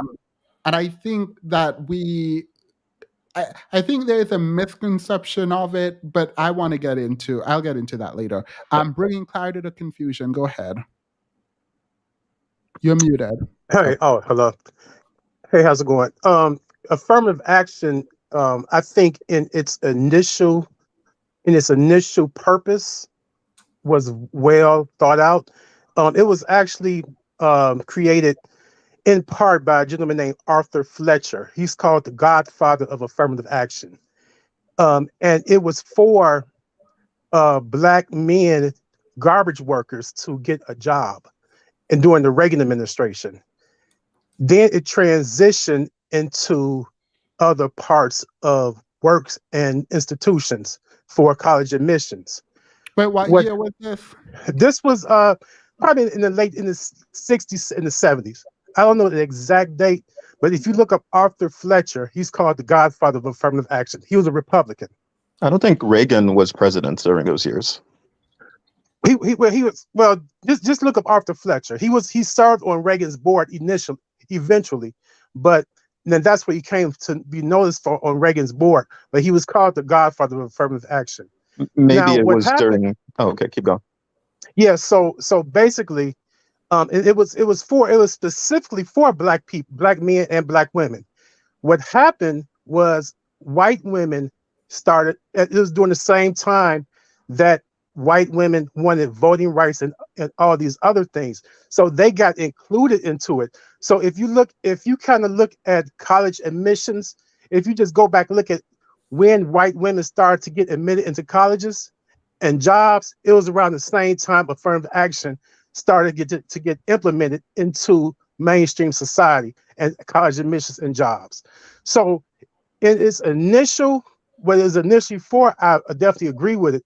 But when we look at now, when people could just say, I'm a Latina and be quoted, given points, where they could say, oh, I'm poor. You know, it was a lady in St. Louis just about 2 or 3 years ago. She got a scholarship to study Oxford or somewhere. And the only reason that she got it is because she said she was poor. She was a poor white woman. And so poverty right now is a point. You can get points for poverty. So one thing that we don't talk about is a lot of white kids use poverty as something to get points for affirmative action. So, you know, the way that we pick and choose people. I don't know for every institution, and I don't know if the point system is even allowed as a general matter for institution. But well, when I say point system, I mean more so as if you put this in your biography, if you say that you came from this disadvantaged background, yeah, but that's when I say point system. So that's what I'm saying. I don't know, and I'm not really pushing back on you with this. It's just I understand why poverty coupled with doing well would be a good thing for a university to want to consider. Yes, I agree. But then also a person who clearly isn't in an impoverished situation can't just say I'm poor and get that consideration. I mean, you would know based on their family tax filing and whether or not they need need-based assistance at the university. Well, not necessarily, because if you look at the situation that I was mentioning, the lady who had the only reason why this woman was outed is because someone else said that she wasn't poor growing up. This is a well-known story about 2 or 3 years ago. Wait. I think even Kidiology made a video on this woman. I think I know which girl you're referencing. Yes. It's very popular. But she was homeless because she was in foster care at the time that she applied for these scholarships. And her mother was also a surgeon. Sure, but I think the woman. Yeah, I think I know. If you're speaking about the same Kidology video, I think you're speaking about the woman is like a victim of some extreme. Don't want to say the word on here, but like some extenuating circumstances outside of like her mother being a. Yeah, but remember that was true, but they took all of everything that they gave her. They took it back because they looked more down into her family history and saying that she did not have these things. And most universities aren't going to dig that deep into a person's background. You know, so only thing I'm saying is that right now I'm saying. So the issue is to say that they look in her history and say she didn't have these things and that's why they took it back is not completely true now, is it? If this is a story that went viral, there is a lot of different interests at play now for why an action would result in her admission getting rescinded. And I think it is not completely clear. And I don't actually oppose someone looking at someone's financial state and status as a factor in how well they performed in undergrad, not undergrad, but high school to go into undergrad. So if a white person is in poverty, and that is a reality for a lot of white people, and they are able to do well while in poverty, I think that should be looked at favorably. But I'm not here to defend. I'm not disagreeing with you. Only thing I'm saying is that the current state of affirmative action, how it is now, is not what it was originally for, and so that's why people can say that they're Latina and look as white as can be, just because they say they're Latina and took a couple of Spanish classes. But that's not a matter of them lying. They could actually be Latina and white, but because our racial hierarchy and race system doesn't actually make sense, because Latina is not a race, right? And the fact that we treat it as such is our problem. Well, right, and also you could look at too, as far as city contracts. You could have someone whose husband is very well off, and she could get a WBE contract, a women's development contract, just because she's a woman, and her husband is the one benefiting and running the business. So affirmative action is not only in academics; it's abused throughout society, throughout these government contracts. Yeah. What they should be looked at favorably when whiteness is a privilege. I think you guys, I'm not saying they should benefit from affirmative action. When I say look at favorably, I'm not talking about affirmative action. I actually don't think affirmative action should apply to white people generally, because that does not make sense. That's exactly. So just what you're saying, and I agree with you. It should not be. It should not be applied to white people, but white people. Just the woman Earl said earlier, white women are the main beneficiaries. Yeah. So it shouldn't. It shouldn't be applied, but it is getting applied. Oh, I was going to ask, should it be applied to women? I think that I think it should be applied to women. Yeah, but it should be a caveat in that, not just women? Across the board. So not white women? No, what I'm saying is that if you are a white woman or white woman, yes, you can benefit from affirmative action. But if you're a white woman from a financially privileged background, then how are you disenfranchised? That's not how it works now. So you would consider their socioeconomic strata before you would consider anything else? Yeah, because the socioeconomic strata actually provide privileges. Okay. So a black person from a pretty privileged socioeconomic background also wouldn't get the benefits of affirmative action as well. And that is a very good argument, because they were saying, well, it's not an argument. Obama. No. It's a clarification. Do I feel that black people from a privileged background should get affirmative action? Yes, because it's about the representation where they're going. See, yes, if you from a privileged background and the whole purpose is representation, then you still should be you should benefit, because the purpose is the representation of the goal that you're trying to meet. No.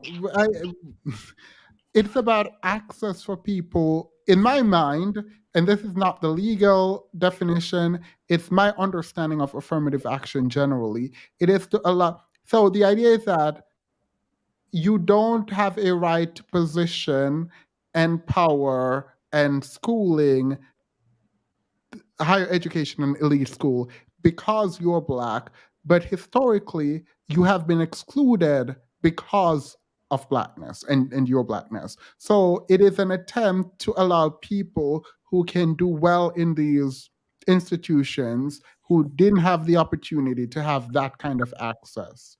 Is that your understanding?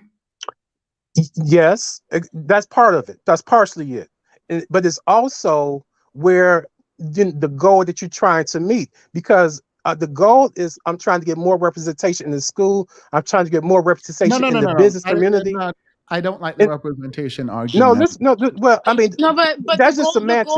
The goal That's really just is to create an equilibrium on the basis of years, generations, millennia of Black people having been locked out of these institutions systemically, socially, politically. That it's to create an equilibrium. It's to create a balance. Yes. Okay, I agree with that. I agree with that.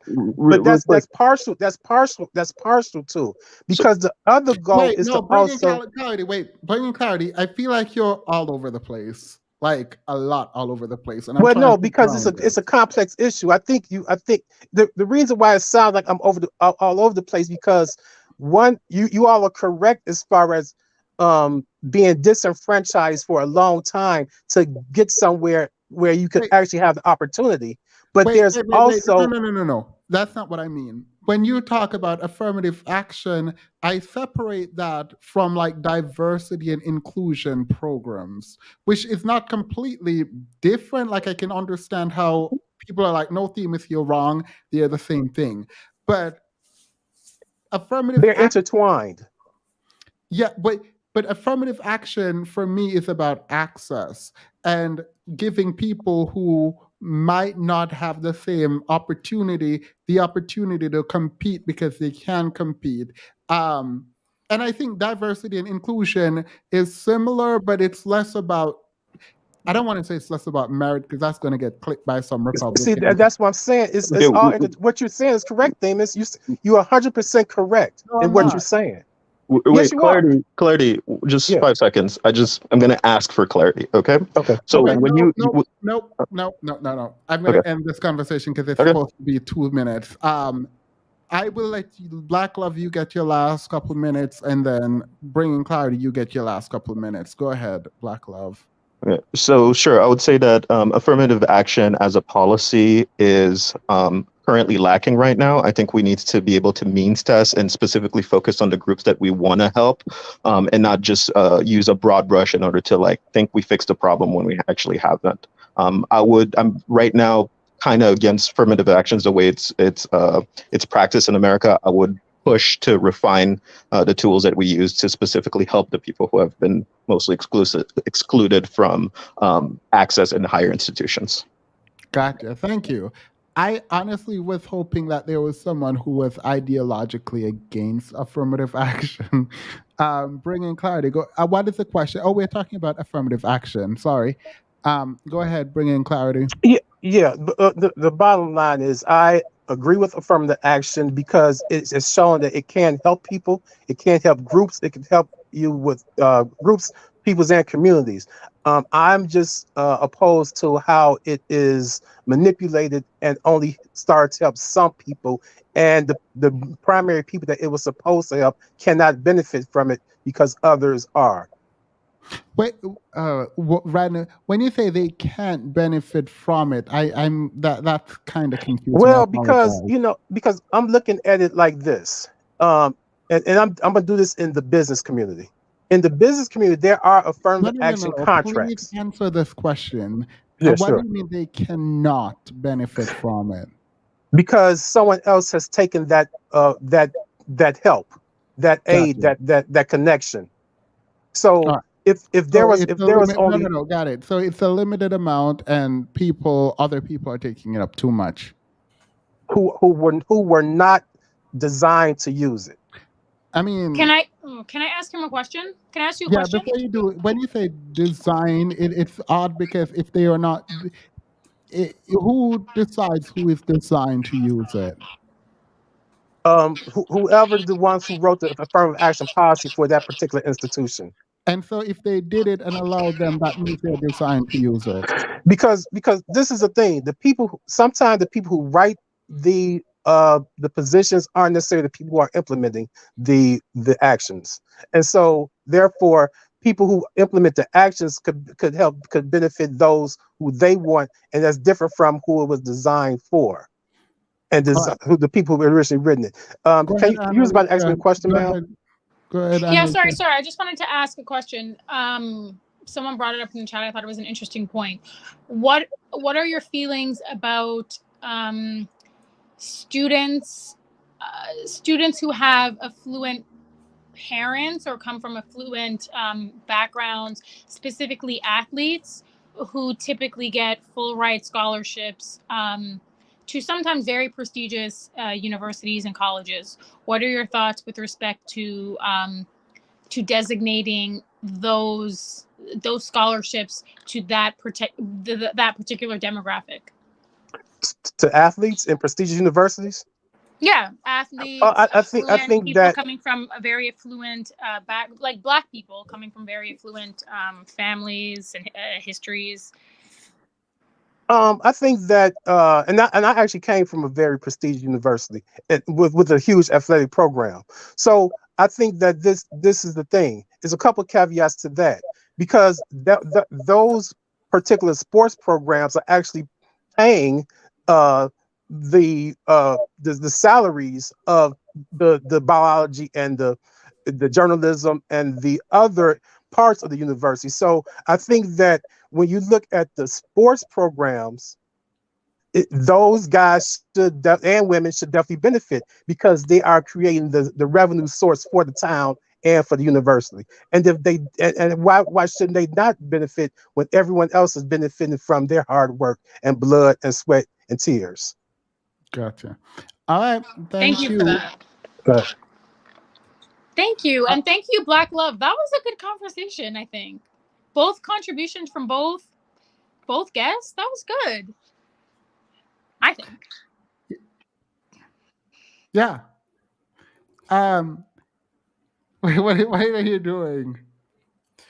Now that there's a gender gap in school that swings towards girls and away from boys, do you guys feel like boys should receive affirmative action in high school? Or Girl, if you don't get off my screen, is the caller saying that if a white woman wants to use affirmative action, her economic background should be examined? Oh, we should have read this first. I'm so sorry, 2L. All right, I apologize, Prince Petty. Go ahead and ask your question. If they're if there are legitimate bias or barriers of education for boys, now it seems like, according to what are they? What are the barriers for boys? I don't know. You can pull up the study from Brookings and read through it yourself, but it's too much text for my small brain. I didn't finish school. They did not list any barrier for men. So there's a disparity. Where does the disparity come from? Women are applying for school, and men are choosing not to go. What's the barrier? As far as high school and further education? Yeah, men are choosing not to go. Women are choosing to go. That's it. School, if you want to look at socially, I think that probably men who have read the book that Themis read that we're going to go over, I think that they see school as a feminine institution. As the Matrix. Yeah. They don't want to be indoctrinated. They don't want to be institutionalized. I think that school, there are a lot of negative connotations that men in particular see when it comes to higher learning, higher education. Okay. No, not okay. We're going back to you. What barriers are there for men? I don't know. I didn't complete the study. It was too big. So what made you bring it up? Why did you bring it up? I don't know why there's a disparity between boys and girls, but if there's a disparity caused because of discrimination or bias, would you guys be in support of affirmative action for boys or men? You don't have to say if.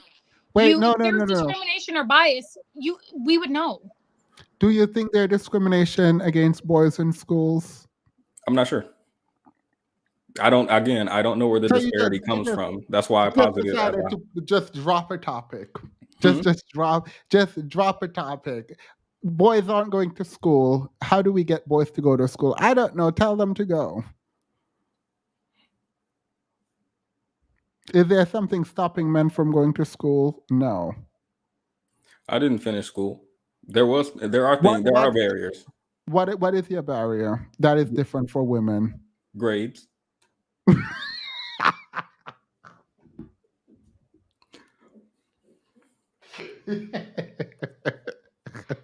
If men, that was a good one. If men spent even half the time that they spend watching P, they would have their doctorates. They could open their own institutions with the time that they spend watching degenerate P.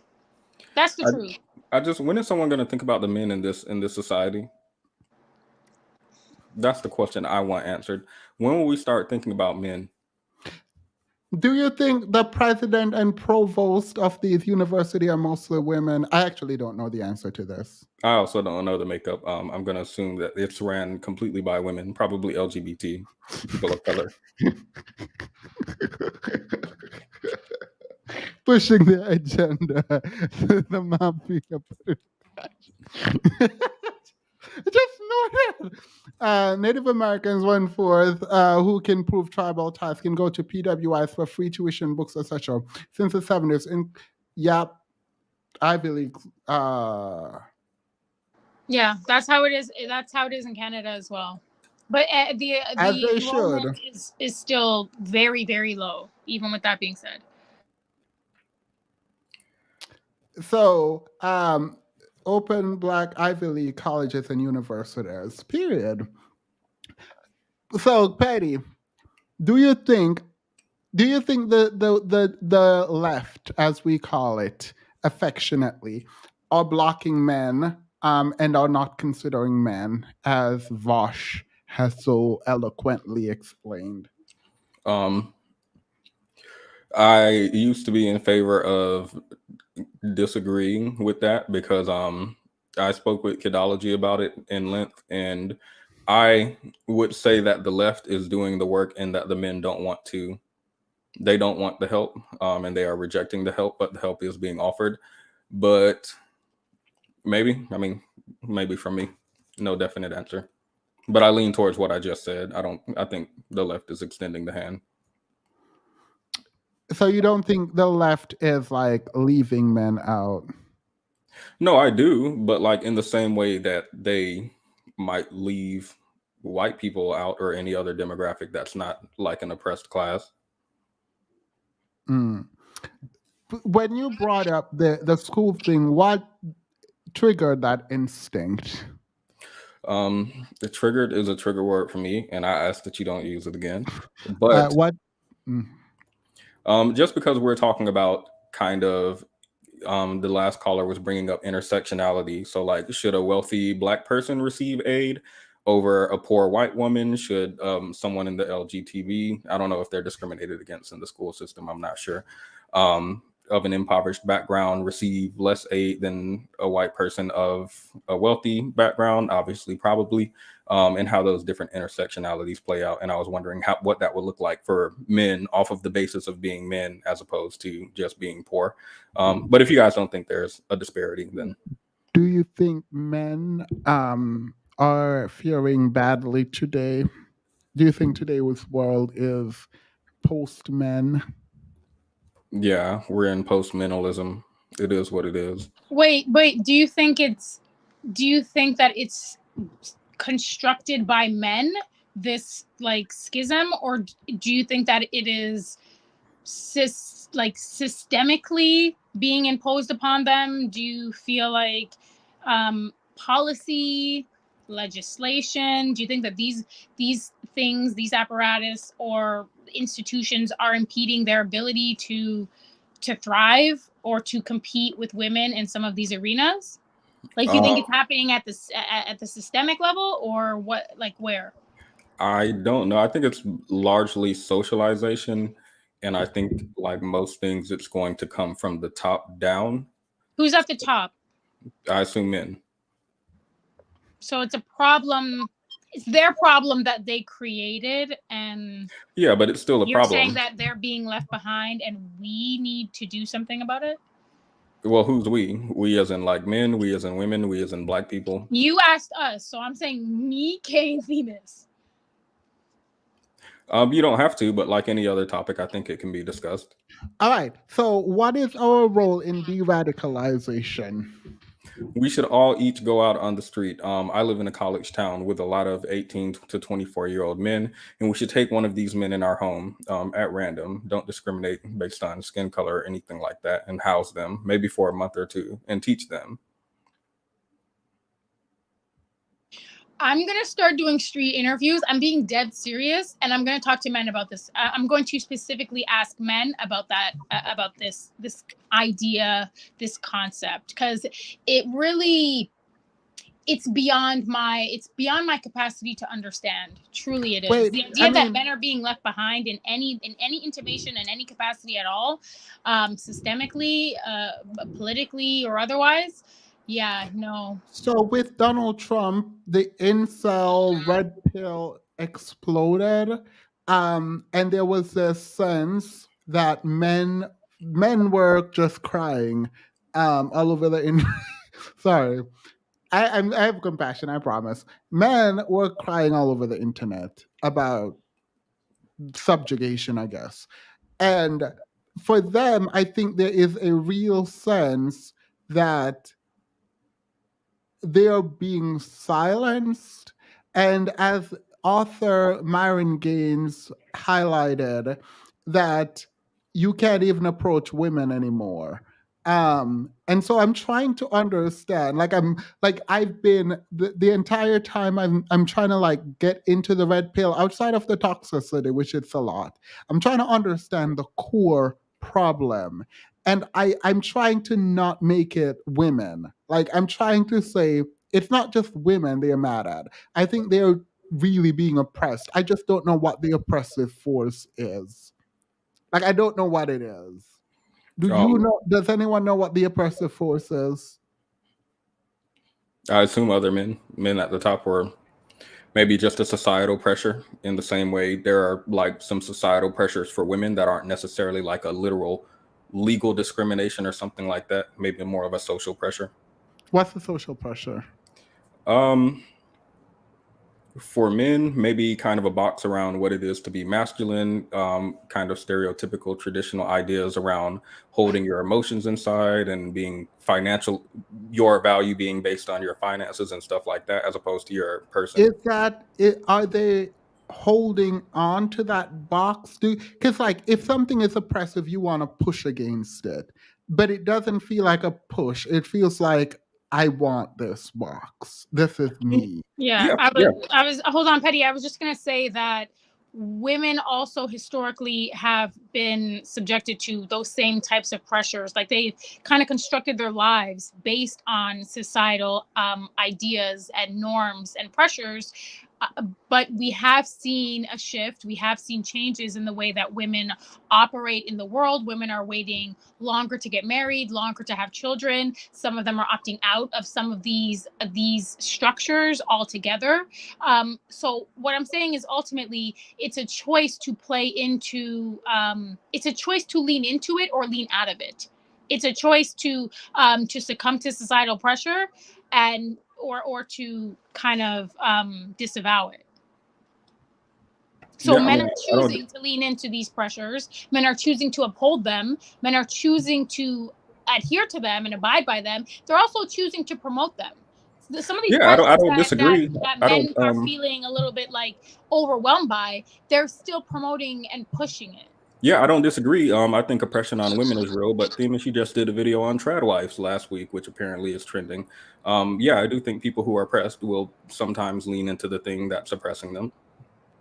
Yeah, so when you're leaning into it, can you both lean into it and because it feels like you're leaning into it while arguing that something is oppressing you, but like the dissonance is the thing oppressing you is the thing you're leaning into.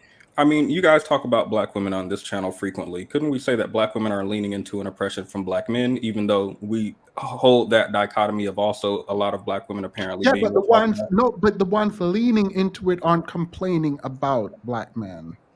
Black They're women? complaining about a very real system too that exists, that is racism.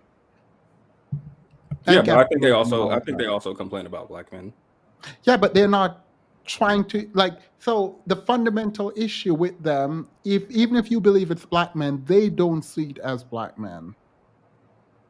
The problem with the men online is they're leaning into that which is oppressive. They can't articulate any other thing that is oppressive at all. Like I've read Myron's book, for example, and there is no point in the entirety of the book where he is saying this is bad. So if Myron is the leader of the incel community or whatever No, he's not. I would never put that on him, but go ahead. One of them. And this is where the men who may be young, misguided, are getting their info from, because I think his demographic is something like 16 to 32, so pretty wide range, mostly young men. Could it be that these men are simply misguided by, again, a man at the top? Hey, that could be said about anything and anyone. No, but I think. I mean, we're having a conversation. I want so fundamentally to believe that a lot of these men are just misguided.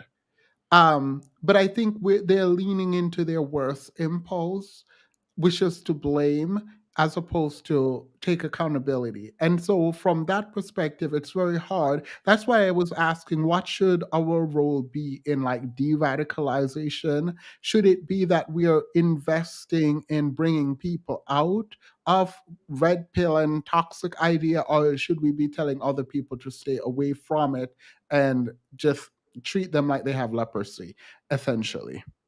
Well, Petty, I just want to ask a question. I think that part of the dissonance that men are experiencing and the objective ability to identify who is oppressing whom and who's doing what and what the catalyst is to, I guess, to their issues being left behind, being oppressed. They are not, by the way.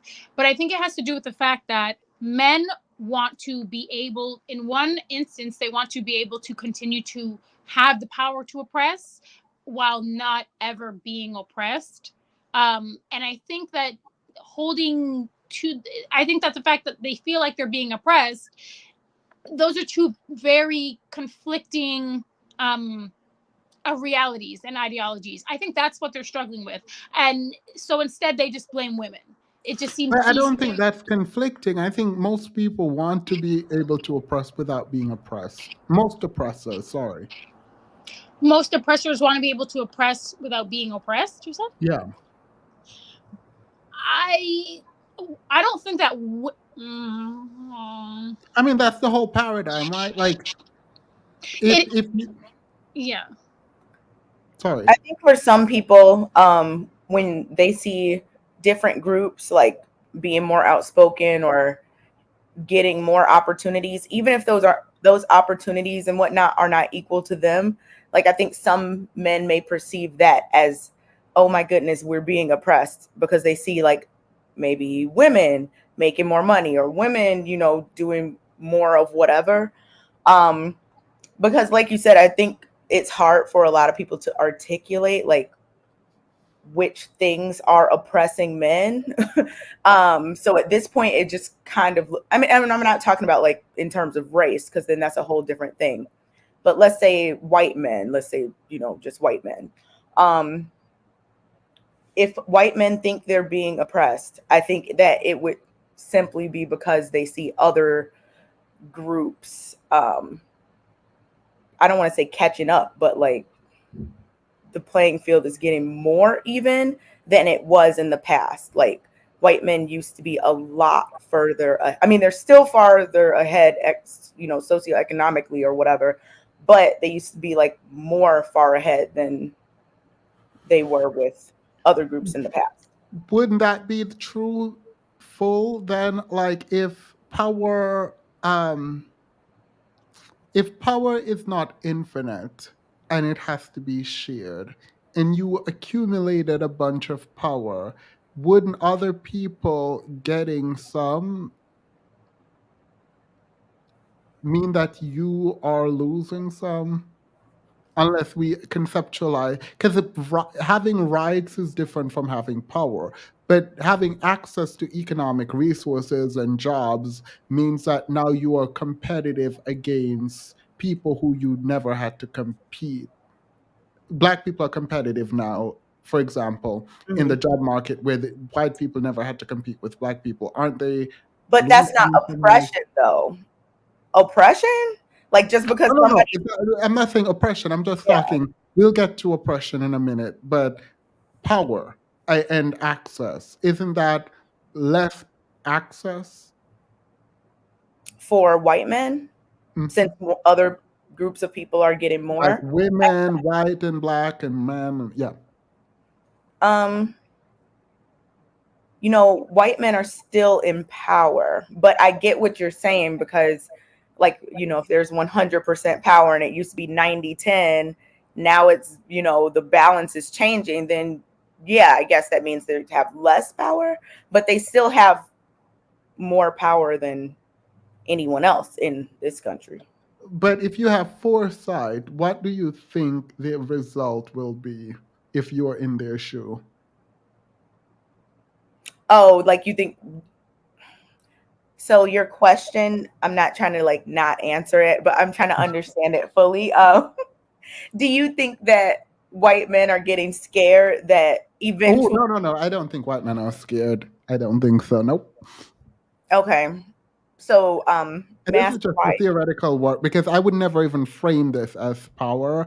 Right, people having access to their full rights is not an sort of a part of a definite cake. It's like rights are very different, and you should all be able to access and engage fully as a human being, and that shouldn't impact anyone else. So I to answer my own question, I would have reframed it and say, well, it shouldn't be conceptualized as power. And no, even if you conceptualize it as power, that someone is gaining power doesn't mean you are losing power. It just means you're nothing out there, and you should compete. Yeah. I think white men of any class, group, or demographic or population, I think they fear and reject change the most. I think change in any. I don't think it's white. That's what I wouldn't qualify it as white because black men also do the same with women who are being actualized. This is why we have the black manosphere, right? But that's under the guise of patriarchy. That's tied to whiteness and white supremacy and their ideas of what these things should be. I would have agreed with you a while ago, but the way that I've seen the manosphere operated, I've decided to go back and look at different, like, to the extent we can analyze response to any move for equality. The pushback is always the exact same, right? And so I think people, I'm using power loosely. I think people in power with privilege tend to not like those without trying to gain. It's the same for gay, it's the same for lesbians, it's the same for black, it's the same for Asia. Like it's the same thing. Like it just feels cyclical. Like it just feels like now it's women's turn to like step up and be equal, and the men are not having it. Do you think that that is what some of this perceived oppression is? Yeah. Yeah, because that's what I think too. Like when I think you asked Petty, in what ways were certain men being oppressed? And that was like the first thing that came to mind. Like a lot of people might feel oppressed if they see other people being empowered, even though they're not losing power.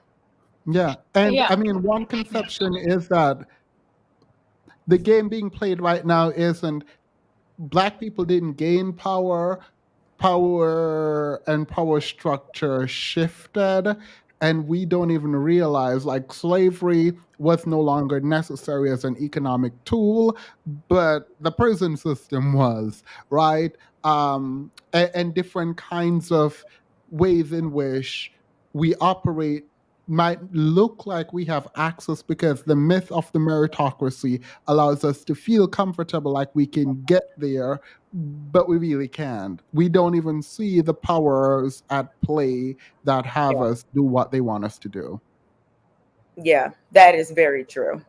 The one thing I do want to say with respect to people who are or who have been oppressed, want to also be able to oppress, and that is a very real paradigm in reality. But I think that there's another group of people who have been oppressed and know what it feels like to be oppressed, and from that oppression comes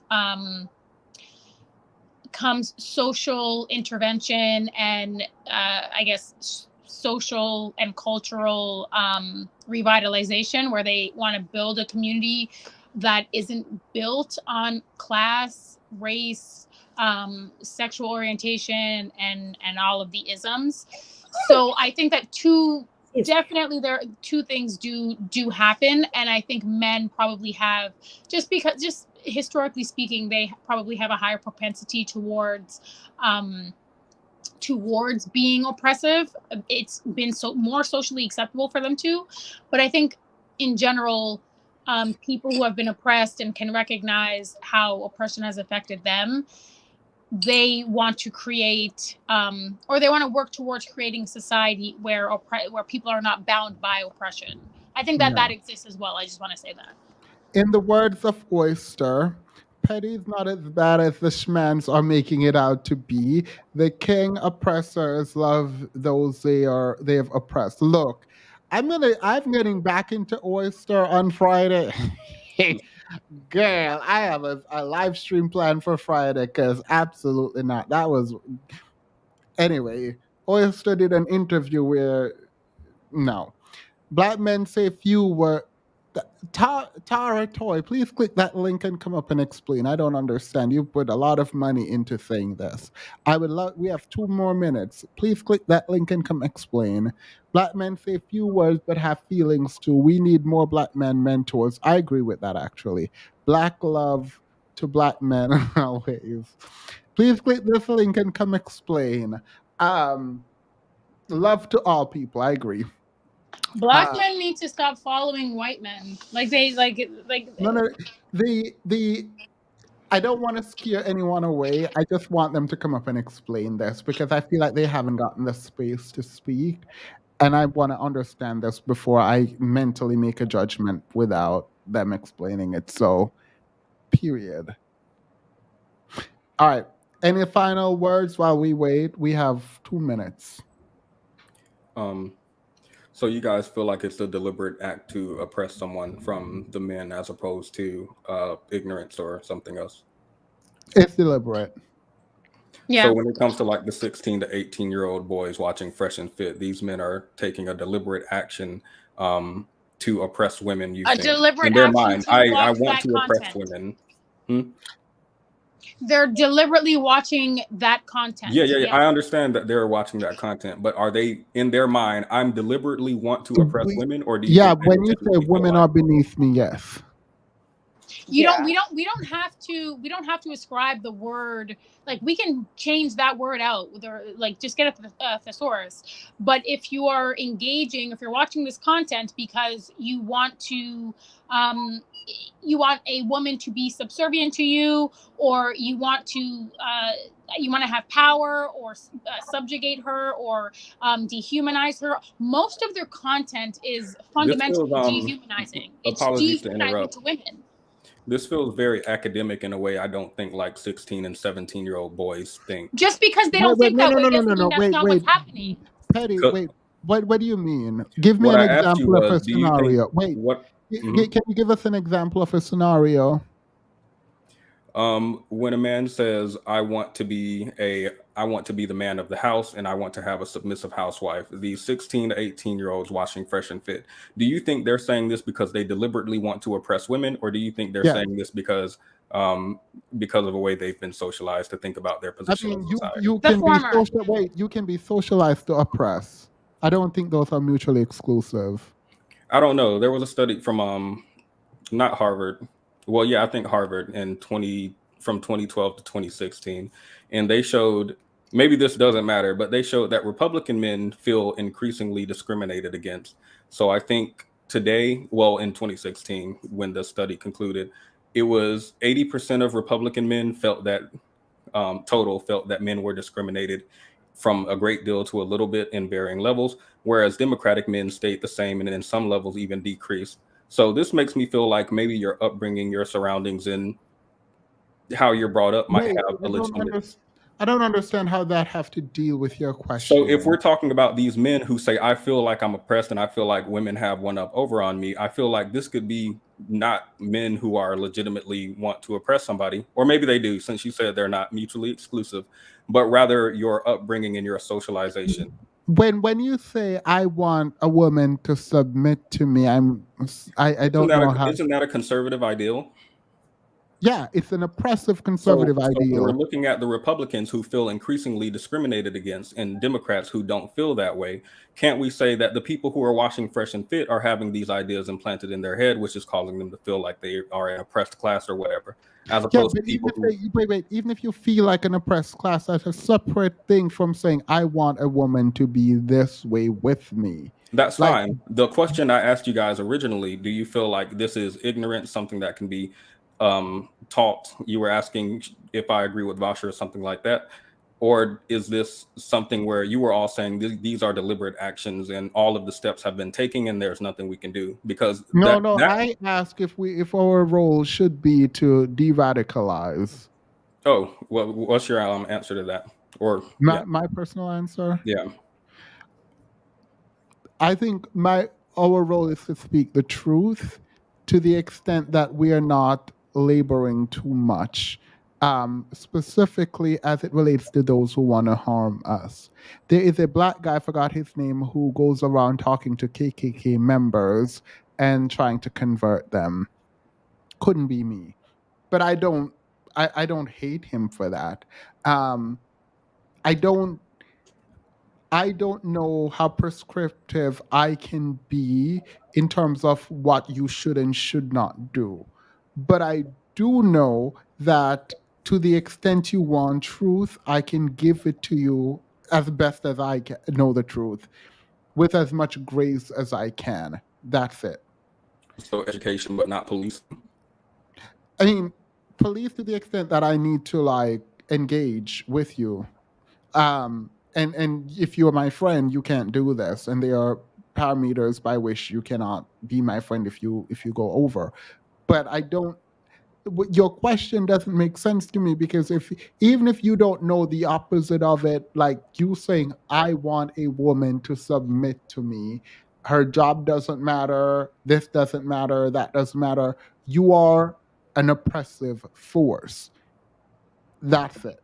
If you want women to be subservient, then you like and kept in a subservient position in society or with you or whatever, yes, you want to oppress them. Yeah. Yeah, so do you guys think through, I guess, education and not policing, well, policing to the degree that you can, is meaningful, or do you think that you've done what you can and that it is completely up to the other side to listen, boys don't listen to women, so I think Kay and I would probably have to. Well, I'll speak for myself. I would bow out of that, whatever intervention is necessary in a meaningful way, and at the sort of grassroots level. Boys, men, they typically only respect men and listen to men. So petty and themis, that's something that you guys really have to grapple with. I don't think so. There is something happened. I'm going to disclose this, a part of this. Something happened to me online that changed my mind fundamentally about people. There was someone that I told that I would be their mentor if they wanted to, if they wanted. And we were talking behind the scenes on Zoom every month. And I'm only saying it out loud because I'm never doing it again. And I helped this person with their resume. They did get a job, and we were talking about them potentially going back to school and all of that stuff. And in the debate with Sinji, Queen said something about black men being a substance, and I laugh. And I laugh because in my mind she was saying, "Oh, if black men are this, then you're a crackhead," or something like that. Whatever, women. And so that ticked him off so much that he emailed me, and I've printed this email and I will never lose it, calling me the F word and just cursing me out. And I couldn't understand how that person that I was trying to reform and help, and like I've poured so much into, even helped him out with other things. Sorry, too much personal stuff. And I couldn't understand how he was disrespectful in that way. Like, I understand you getting mad. And I realized, like for 6 months, I've invested in this person thinking there was change, and there was nothing. Like at the end, it was just like nothing. And obviously, change for me, the debates online are fun, but I think where change happens is this interpersonal relationship behind the scenes where people can reflect without being embarrassed. And I thought this was happening. And for the first time, I'm like, oh my God, this is good. Like, something good can come for this, and I can build this out, and maybe I can actually help these black men who are looking for things online. Maybe they are mad, but like I can talk to them, get them their resume, get them jobs, get them to go back to school. Like I would, in my mind, I'm like, I can build this out behind the scenes. I can talk to women at the forefront, reaffirm them about their beliefs, tell them what they need to know because it is true, the research is true, while also doing the work to men who actually wanted help. And he said he wanted to go to law school, whatever. And the way, just the hatred that came out in the email and calling me the FAG word, and just like I couldn't believe it was the same person that I was talking to who cried at one point. Like, I don't know, it was just like bizarre to me. But I know that is anecdotal. And I don't know, like that has messed with me for a while now. And like I've been considering whether or not I should even engage with these men. Because the first thing that comes up is sexuality, blah, blah, blah. But when I'm talking to you and I'm trying to help you, my sexuality has nothing to do with it. So I don't know what my role should be. And I've said this when I came back with to you guys too, where I'm like, I don't know if I am the person to help. Because my kind of help, I don't think these men want. So I don't think I can help. That's my. I think your role, Themis, would not be with men that are already like stuck in their ways in that way. It would be more so with people who were not that way, like just like regular average people who aren't like hateful or whatever. That just maybe are interested in getting into law or whatever the case may be, but they're not like these red pill whoever's like. I don't think that trying to reform people who already are set in those types of mindsets would even be I don't think for you, maybe for somebody, not for me either, not for probably anyone up here. That's someone else's job. But I do think that you would be a great mentor for like boys and men. So I definitely think you can do that. Just not with those people. Sorry, to the point though, that essentially is what Petty is asking or positing, right? Like, because the boys that you're talking about, the young men you're talking about, are the same young men that Petty is asking about. Like, do we leave these men out in the lurch to continue watching and consuming degenerate content vis-a-vis the F and Fs of the world? So I think it's, I mean, Petty, that's kind of your answer, right? And I think that generally speaking, any person, male or female, but in this case men, if they believe that your sexual orientation precludes you from being an ally, that should be the number one indicator of that's the number one indicator that you should not move forward with this person. And I even think to myself, the young boys that I know and work with, most of them, a lot of them have issues with that. And like it's just. I hope that answers your question now, Paddy. Wait. Someone said, sorry, something when it flew in my eye. You laughed at dehumanizing joke about black men while mentioning one mentor. I think you meant mentor. Period. And get shocked when they dude gets mad. No, I laugh at like random things, and everyone knows this. But it is what it is. I will never do some foolishness like that again. And by foolishness, I don't mean laugh. I mean mentoring people like that. So, yeah, I learned my lesson. Can you guys read that? So sorry you had that experience. That is what so many women go through in relationships. It's scary, betrayal after so much confidence and trust. Yeah. Yeah, I mean, black women, you need to think like Themis. Themis said one and done. Okay? He said one and done. Black, you guys are just like, you guys, it's too much. I can see mentoring black men use, but yeah, I probably shouldn't have said mentoring. There have been a lot of people who I reached out here and there and said things, but this one person was like, whatever. I don't know. I think it's fine.